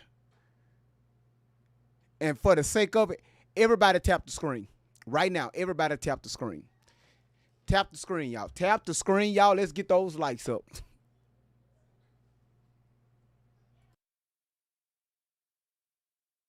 Now, there are some platforms that are monetized. And I don't agree with people that are selling the truth and you don't see anything coming from it. Miracle, I know your platform is monetized. And I appreciate you for giving me this platform, for asking for my permission, for wondering about my safety, and for doing everything that you can to spread the truth and to tell the truth. Not one person is doing that. But the people that are so concerned about what you're doing are the same people who are taking a part in enabling trafficking from somebody else's platform. Those are the people who are usually attacking you. They've paid money. Their wallets have been raked by somebody, causing chaos, confusion, and lies. And they feel stupid because they're paying somebody else to traffic me, my voice, and my pain. I am saying it right now for whatever record that I need to say it for, that I thank you, Miracle, for everything that you have done. I know that you have a monetized platform, and I appreciate you for telling the truth and not selling the truth, because I know damn well that's not what you're doing. And I know that there's going to be so many comments that come in anyways to try to tell you something, but nobody keeps that same energy for those who are selling the truth about children. If you're going to have that energy for Miracle, then you better have that energy for everybody else that is selling the truth and selling my truth and my pain. There are impersonators on a TikTok account. There is somebody that's calling themselves Allie Carter Official. There is somebody that is, I think the username is Justice for Survivors or something like that. The real Allie Carter. Yeah, there's a few people on TikTok that are behind those accounts that are predators, that are trafficking my pain. It's a monetized TikTok account, and they're selling my truth by posting as me. It would be one thing if they decided, hey, I want to make a platform and give Allie's content out. And there's other people who sincerely share my truth to educate someone else. Thank you for that. So if the shoe don't fit, don't lace it. If you're one of those people who are like, I share your truth, but I'm not selling your truth. I share your truth, but I'm not trying to make money off of you. Thank you. If you're doing it because the truth is priceless, thank you. Miracle, I love you. And I know that there is not a bone in your body that is trying to sell me or enable trafficking. So those comments that you're getting, I apologize, but you're not the company that those people try to keep.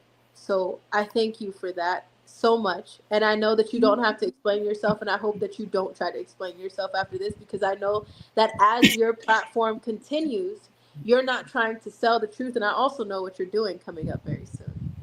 And I know that that means that what you're doing is going to benefit not just myself, but other survivors. I know that what you'll do is transparent. All right, y'all, I'm finna try something new. Okay? Miss Outlaw, do me a favor. This link I just posted.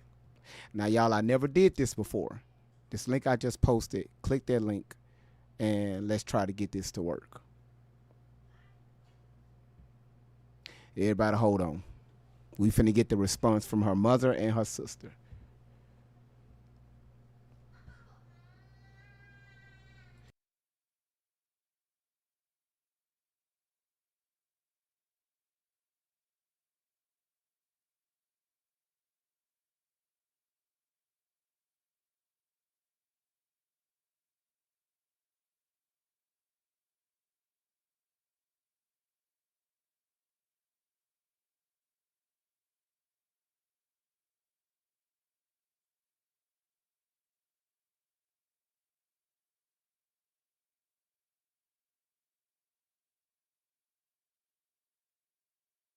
All right, can you hear me, Jessica? Can y'all hear me? Can y'all hear my microphone? Jessica, Tiffany, can y'all hear me? Y'all hold on one second. Can y'all hear me?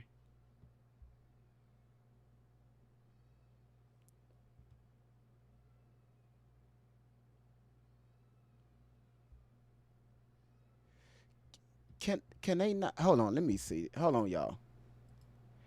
Can y'all hear me? Anybody?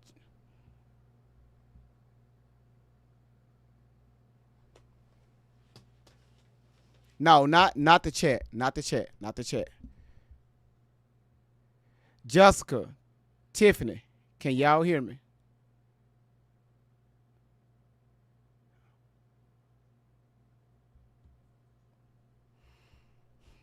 Hold on one second. Let me do this right here. Hold on. Oh, I know why I can't hear them, y'all. Hold on. I know why I can't hear them.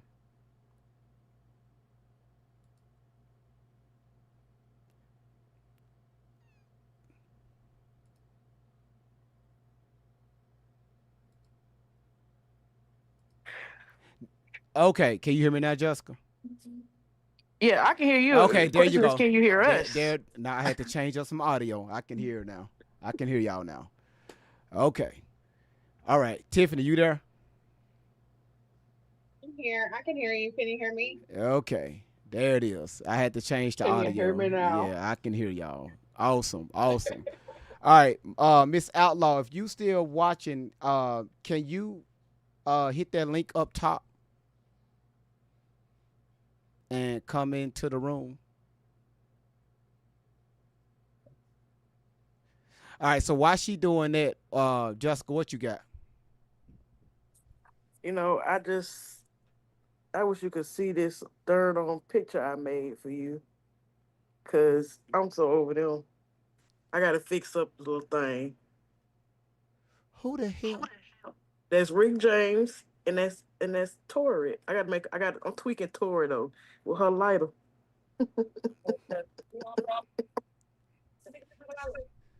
Y'all, let me put them on screen so y'all can see them. Okay, but all right. So what y'all got so far? What you heard her say so far? What do we have on that?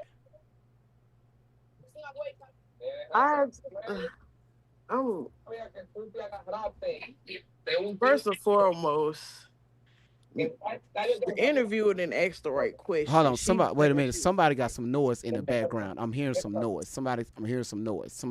I'm hearing noise. That's the young. I'm finna mute your mic. Okay, go ahead. She left. I think that was Mama trying to get in it. But first of all, the interview ain't do her job right. Like, how you gonna ask her what y'all want to talk about? Then she had the nerve to say, this one made me mad with her. Like, so you want me to ask the same questions I did last interview? But she don't realize, like, Tori just dig herself in a deeper hole for her to even, like, mention that it's going to be y'all fault if something happened to her. Now, it's going to be your fault because all you do is just play her videos with her talking. So she don't realize it's really her that's causing all of this to happen. That's facts. That is right.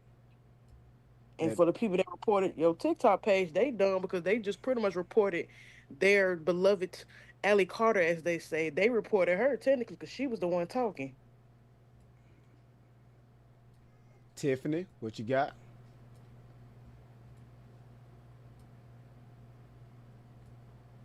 Tiffany. I'm annoyed with it. Can you hear me? Yeah. So what did you get from the live that she did on yesterday?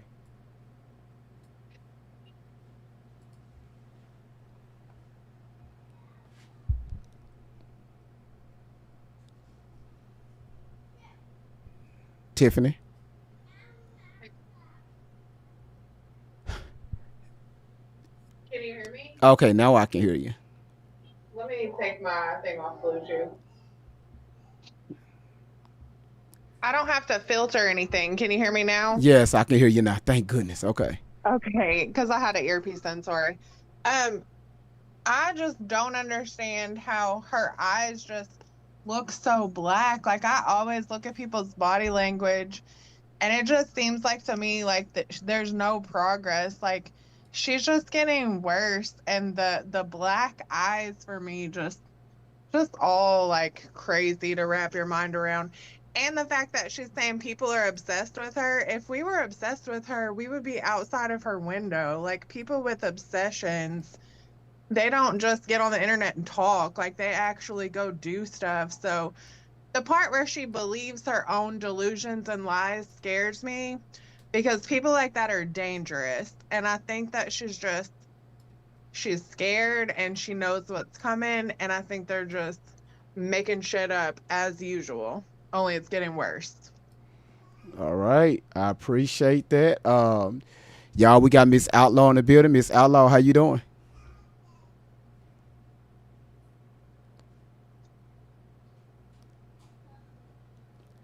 Let's see. I just asked you to unmute your mic. Miss Outlaw. Miss Out. Yes. There you go. How you doing? Hey, I am good. How are you? I'm doing just fine. What do you have? I know you got a lot to say. Oh, wow. Wow.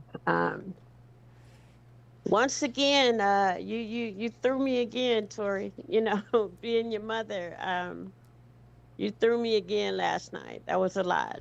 That was a lot. Uh, I'm actually speechless right now. I'm just blown away. To the things that my daughter says is like, I I hear Shelly. I hear the predator. I hear you, Shelly. I hear her speaking through Tori. You could tell that Tori is reading, like she's reading from a script, Mm-hmm. right? And she's this script is what Shelly Carter wants her to say. Um, at this point, it's like all that you got. Come on, let's go. We on our way. We on our way to court. Because again, I don't know any other way how to handle my daughter but through the courts. The lies. And you with no hesitation, heartless when you speak about myself, your father, Tori, your sisters, they didn't ask for it. No, we didn't ask for this. You brought all of this to social media. You posted all these videos of lies with this predator, Shelly Carter. Okay. But and then all of these people that you have been interviewed by it's sickening to me. It just makes me feel disgusted to see that this is my daughter, to know that this girl came out of me, that I raised. It disgusts me for anyone and everyone that have kids. I mean, this really just makes me feel sick. I'm speechless. And then for this chick that's interviewing her, less of a woman, you are less of a decent human being. You sit and you laugh, you entertain my daughter's twisted, disturbing, all the lies. You just sitting and you just entertaining. I reached out to this chick. Great Vibes, I'm gonna text you that too. I'm still searching for the email because I just wanted to show it to you. I reached out to her through an email, left her my cell phone number, my email, all contact information to come talk to me. Just like you're telling Tori and Shelly, come talk to me, come have a conversation with me. I did this very same thing with this chick, Miracle. How the hell do you put, what is that she said? God, sex, and love? That's twisted to me. God, sex, and love, right? But hey, you do what you do. If it works for you, so be it. I can't knock you. But you're going to find yourself, you keep on dealing with my daughter because this shit is, again, I'm on my way to a court date. You're going to find yourself in some legal trouble dealing with Tori and Shelly. Shelly, you sit back in the cut thinking that none of this is going to legally hit you because you're telling Tori to put all this shit out there. You know, however the courts is going to deal with this, the judge that we come in front of, once I turn it over, that's it. I've been told, and I just cannot wait to see the outcome of the slander. You know, all that the courts is allowing me to bring against my daughter, Tori, and her predator, Shelly Carter.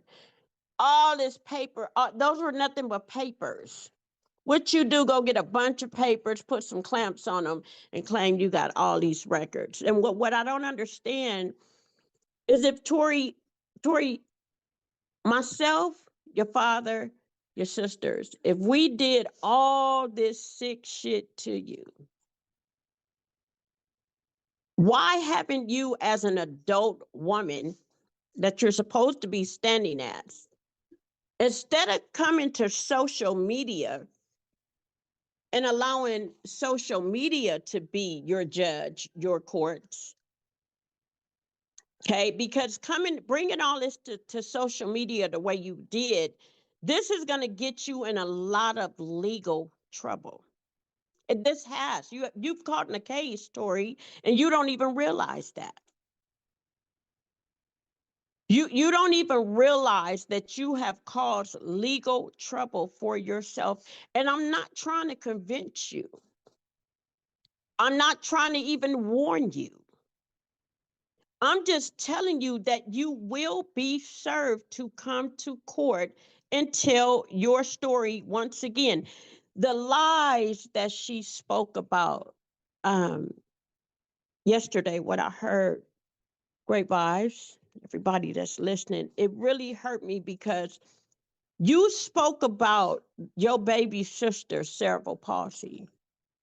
Let me explain something to you, Tori. Cumonte is grown now. She did nothing to you. She was a baby.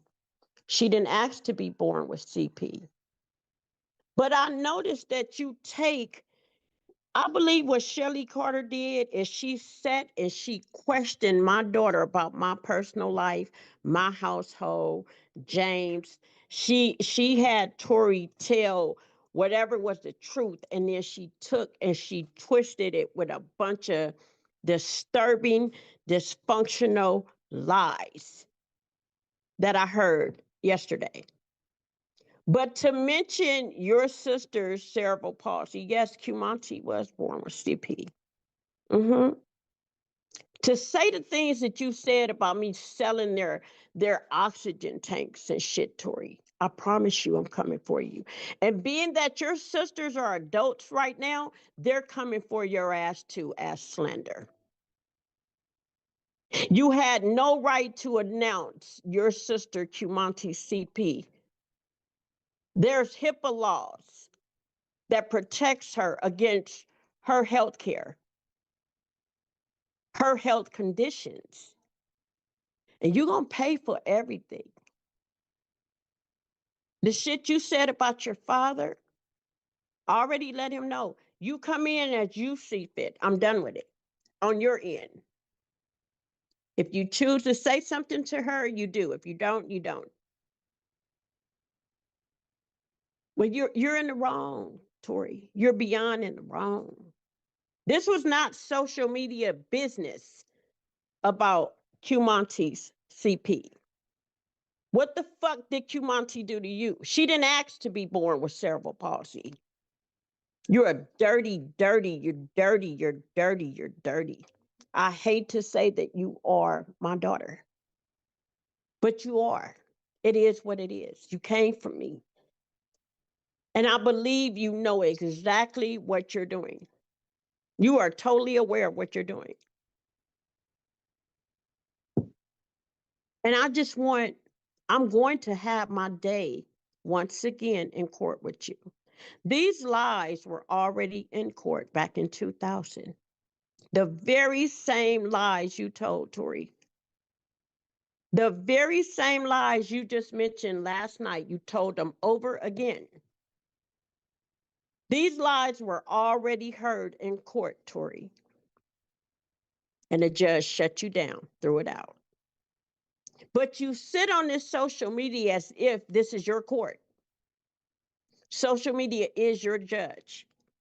And you stand it against your parents for what? For what? And I noticed that you have always tried to control me when you hit preteen. You started wanting to tell me what to do. I didn't need your permission for nothing, once again. Whatever my finances could have been, whatever, medical, whatever. It was none of your business nor social media. What did you bring it here for? If there's any truth to what you said on here, why did you feel a need to bring it here? How does that help you? I noticed that everybody you have come in contact with, or you haven't even come in contact with, the only thing I keep hearing you speak about every time you speak is that you're a traffic survivor. You've been assaulted by everyone. Everyone just wants you this way, Tori. And once again, Shelly Carter, that's your sick, twisted lie that you are speaking through, unfortunately, my daughter. And she has chose to tell this shit on social media. There's laws to protect people's privacy, peace, health information, and you don't even get it, Tori. You don't even realize that your ass is going down. I don't know what the court's going to do to you if they put your ass in a mental institution, if they lock your ass up. I don't care. It's going to be up to the judge. Up to the judge, Tori. You think I'm fucking playing with you? I'm taking your ass to court, honey. This was already heard. Your lies that you told back in 2000. Shit, we went to court in 2009. Same lies, it's all on paper. Shelly, I'm trying to understand, bitch, what the fuck do you have to do with my life? You are the stalker, Shelly. What the fuck? I'm trying to understand insurance papers and what the hell do you have to do with me raising my kids? I don't know you, chick. What I do know about you is you're a predator. You got a hold of my daughter, my mentally ill daughter. And this is how what you call a mother, a foster care mother. This woman don't give a fuck about you. She's exploiting you, Tori. But again, what I have to say to you, Tori, it's not registering at all. It's going to take some legal laws to come down on your ass. Because you think this shit is okay. You have come to social media and lied on me, your father, your sisters, throwing out our personal business. When I heard you mention Monty cerebral palsy, you a dirty bitch. Monty's not ashamed of it. No, she's not.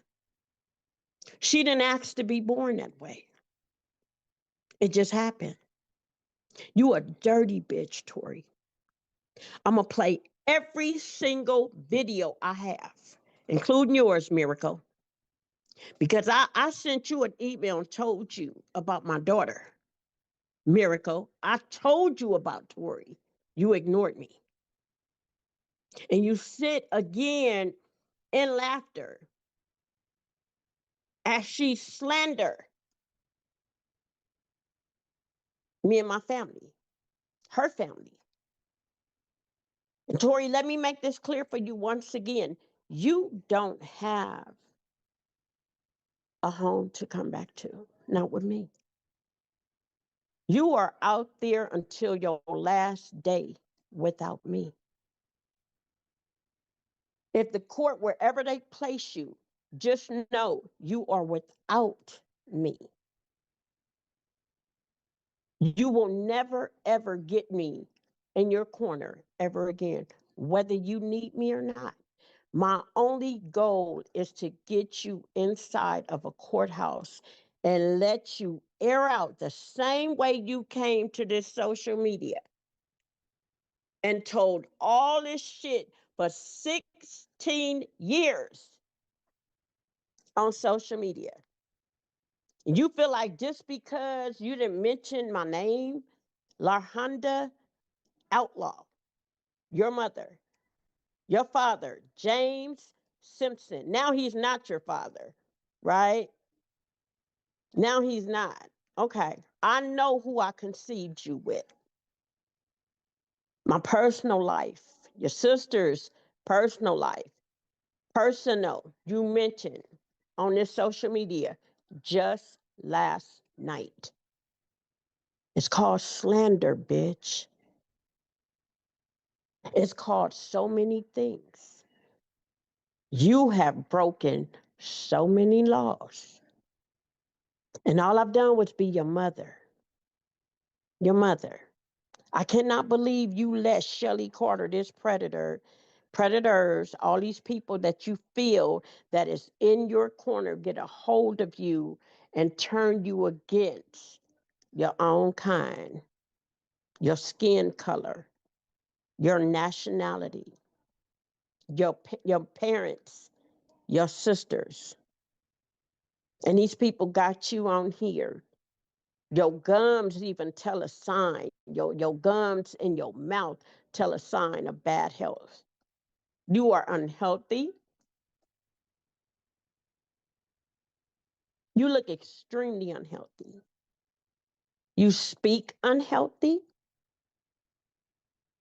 You never had to steal what you did while you were in my home. You know, all the calls I had got of you ditching school and being in Walmart and Target and having to come up there and get you because you had no reason to steal. None. You had everything you needed at home as a minor kid. All my daughters did. I'm not gonna keep coming to the social media, trying to speak on you no more, Tori. Great vibes. Again, thank you to you and your team. You're exposing her, and that's what's driving her crazy. Her and Shelly is driving them crazy. So let me ask you this, Miss Outlaw. When she said that uh when she was in, because she confused herself. That's why I went and played back some other videos of her saying something totally different. She said when she was in high school, let's back this up. She said, okay, what year, what grade Tori was in when they fired Shelly as a counselor? She was ninth grade. High school. She was, yes, high school, yes. Okay. She had just started high school. Uh-huh. I mean, I'm talking about not less than 90 days she was in. Less than She 90 had just days. started high school, yes. She said on this video yesterday that another counselor that so happened had the last name of Miss Carter all of a sudden just disappeared from the school. Yeah. Is this the same Miss Carter that she's speaking of? Possibly, yes. I don't know of any other Carter. I don't know of any other Carter at that time. She said the school resource officer used to let her out of the school out of a side gate so she can go to these parties, to these orgies, these freak off parties.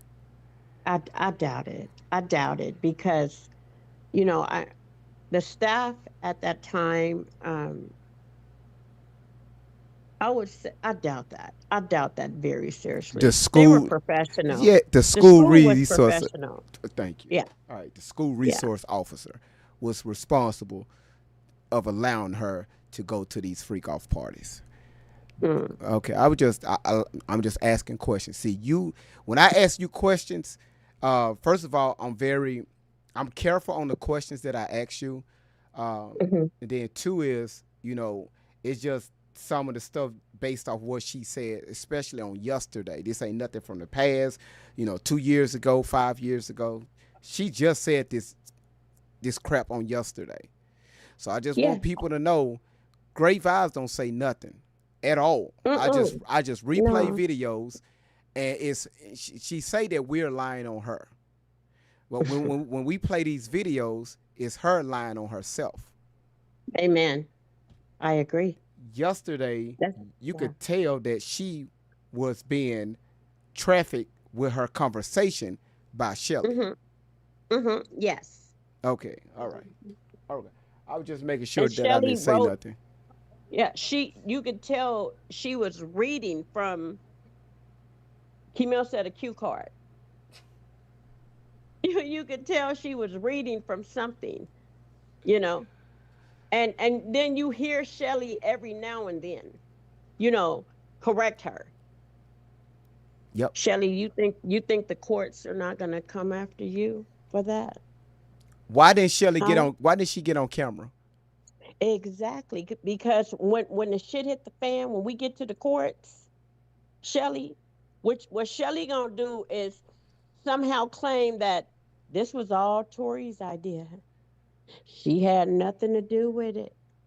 She's not gonna holler my kid again. She's not gonna holler my kid in court. She's not gonna holler, I'm the adopted mother. Okay. And I sent that to you as well, Great Vibes, to show that, you know, there's been no name change. Nobody's stalking you, Tori. This was stalking when you and Shelly, this was stalking and this was fucking harassment and this shit was slander when you brought your ass to this social media and spoke on me, your father, your sisters, because of your predator telling you to do just that. And you was that dumbfounded, Tori, to do just that. And you continue to do it. And that's all I'm going to do. I'm going to take all your videos, you and Shelly's videos, and release them to these courts.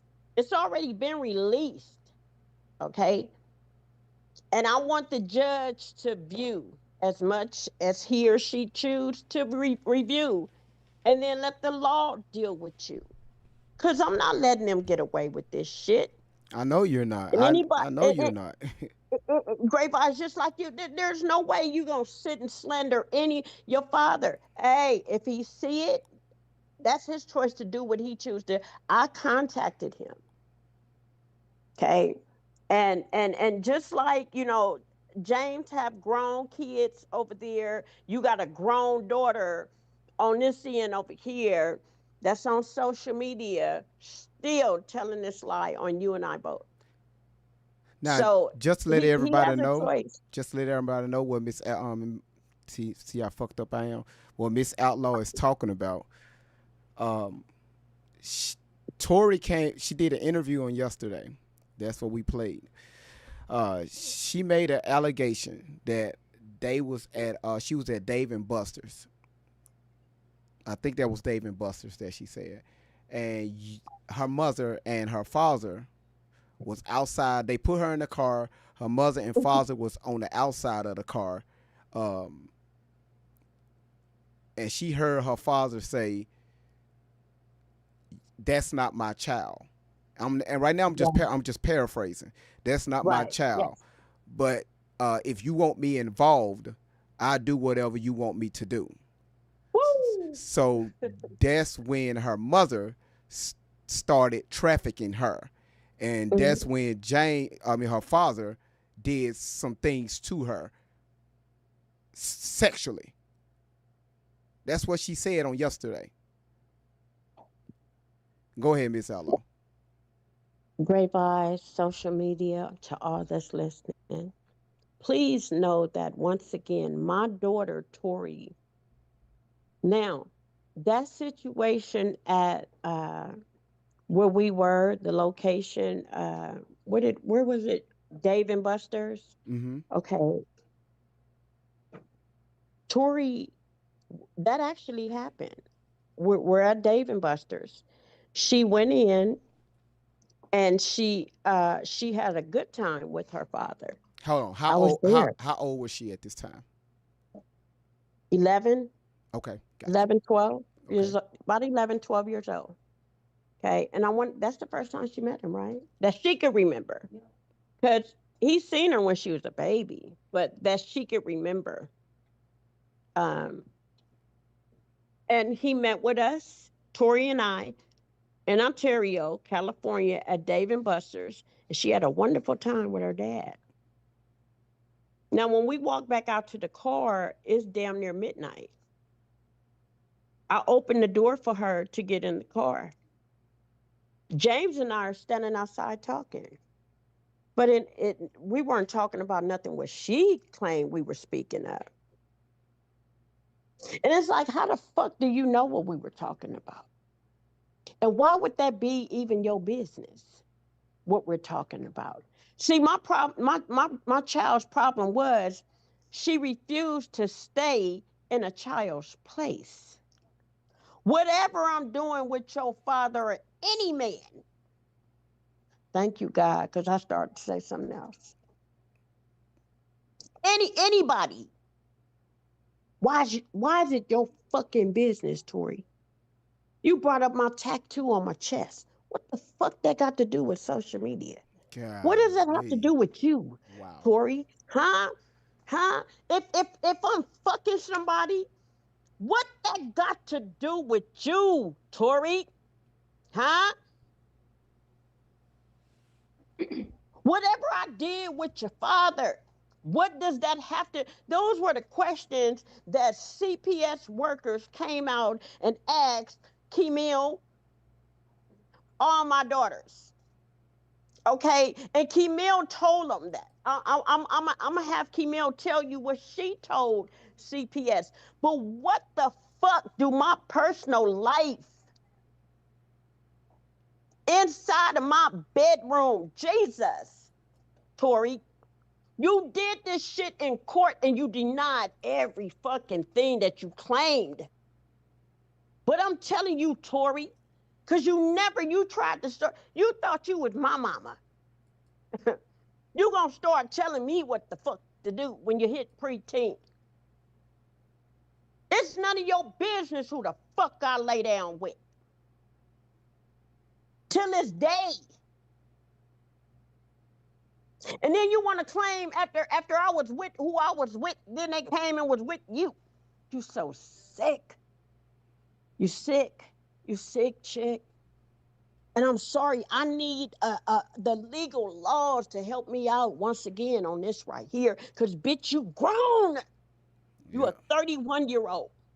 Excuse me, I'm sorry. The lies, the lies, the lies, the lies, Tori, and I'm tired, chick. At 31, I'd be damned if I let you disrespect me like this right here. You just sitting on these channels, on these people's platforms, just lying for no damn reason. No reason. What? For attention? For attention. Okay, and then let's say if you're getting paid for money. You doing it for money, Tori? You doing it for the attention, Tori? Spotlight on you, huh, Tori? Well, you know what? I'm going to put a spotlight on your ass. Once again, you had it on you before. Shelly, you too. You coming on too. Don't think I'm going to leave you out, chick. I'm not going to leave you out. But see, it's a big difference now. You grown. You're not a minor child. You are a fucking adult. Still sitting here talking about the lies of your childhood. What's the fan for the laughter? Yeah. All that laughing. It's a fake ass laugh. The laugh is fake. Why you ain't on somebody's job, Tori? Now you claiming to be in a fucking motel room, Tori. Tuna and boiled eggs, Tori, for real. Girl, you need to stop it. I'm going to give you your day, the day that you need, the day that I know you don't want. But I just want to say it for the last time. I'm your mother. I carried you for 9 months. I conceived you with your father. Okay? I gave you life. I gave you life. I didn't have an abortion with you, Tori.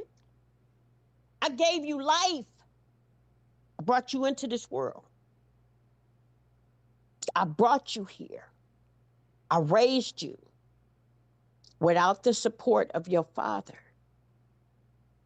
until later. And you destroyed that. When he did decided to come to you and be there with you, gain a relationship with you, have something with you at 11, 12 years old. You destroyed it, Tori. Lied on You him. lied on this man. Lied on him. You lied on this man. So I can't blame James Simpson, my ex, for not wanting to fuck with you, Tori. I can't blame him. If I was a man, I would feel the same goddamn way. Now, you know, Miss Outlaw, let me pause right there. You just hold that thought. I did not know that these people want me to upgrade to the pro version on this Zoom. This is fucked up. So I want you to put a pin in it, okay? Let me pay for this upgraded version, and I just want you to hold tight, okay? Okay, will do. All right, thank you.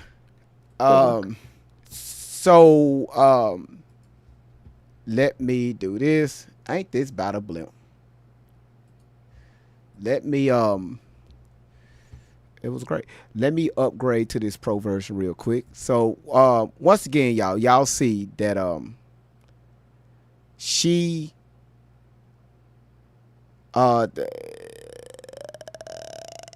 when she was live on yesterday, my head is so fucked up right now to where I look, she was live on yesterday, and once again she lied on her mother. How do you upgrade? She lied on her mother, and mom is here. Mom is not here to defend herself. Mom is just here just speaking the truth. If y'all notice when you watch Allie speak, her name is Tori. When you watch her speak, they talk in circles. They talk from scripts. They talk all this shit, but never show any proof of anything. Of anything, y'all. You said Shelly thinks she's a MK Ultra expert and exploit. Listen, the same shit that they talk about is the same shit that you can find online. They spend their time on the internet, shit what Shelly do, talking about shit, and every time Allie talks about all this other shit that happened to her when she was young, Allie would stop. Shelly would say, don't forget to tell them about the MK Ultra. So Tori would switch her conversation from there and start talking about the MK Ultra programming. You can't make this shit up. If everything that Tori was saying was so true, okay, here it is, was so true, her stories will be consistent.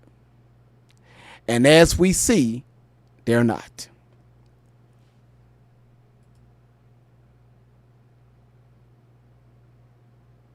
And it's sad. How much is this?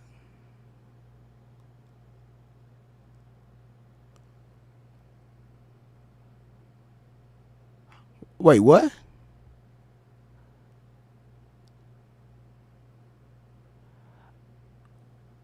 Wait, what?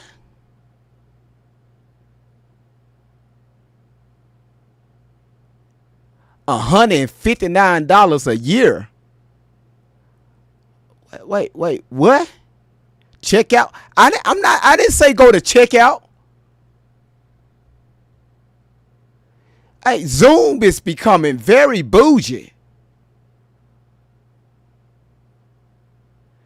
I'm about to Zoom this shit on my cell phone and see if I can use it that way. Yeah, they immediately threw this shit in checkout. What the fuck? I sure can do Google videos. I'm gonna set that up. I'll set that up a little later because I gotta get to the family. So Miss Outlaw, we're gonna do a part 3 to this. And I guess I'll go in through the Google side, Google videos, things like that, and we'll run it like that. Check out. Get this shit out of my fucking cart. I am not paying no $160. You can kiss my ass. How about that? No. Hell no. Go. You mean to tell me I can only get an hour for free? And then I got to upgrade for 100. No! Hell no. Google Voice it is. Can I refresh the link? Let's see. Refresh. Damn, this program just said fuck you. Well, fuck you too then. I didn't know Zoom fuck you.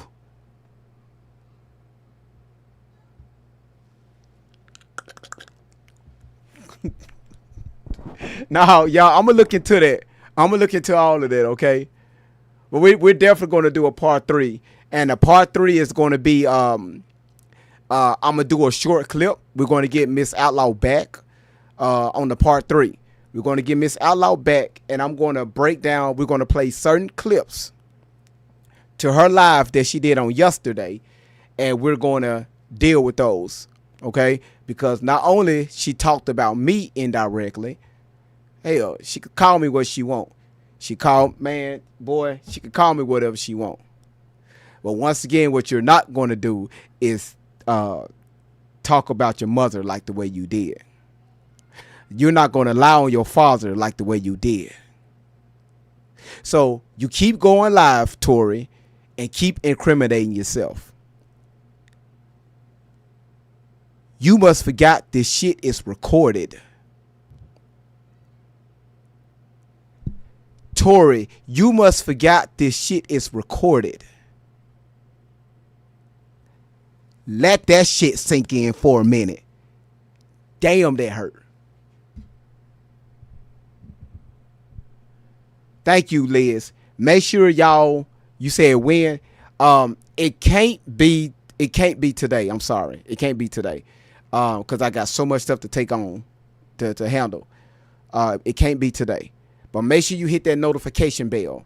Subscribe and hit that notification bell so when I go live, I'm going to contact you, Miss Outlaw, to let you know when we're going to do this. More than likely, it's going to be tomorrow. It's going to be tomorrow because I need the time to set this shit up. But make sure you hit that notification bell so when I go live, y'all will get the notification, okay? But y'all listen, I have to go. Miss Outlaw, thank you so much. I'll be reaching out. Moderators, thank y'all so much. Everybody that came in and supported the platform just to get on Tori's Outlaw's nerve. Everybody tap the screen and get them likes up and send your daily heartbeat. God damn it, we not live on TikTok. This is YouTube. But thank y'all so much for coming in, and we'll do part 3 on tomorrow, all right? So y'all have a great weekend, and y'all have a great day. This your boy, Great Vibes on 10 for the win.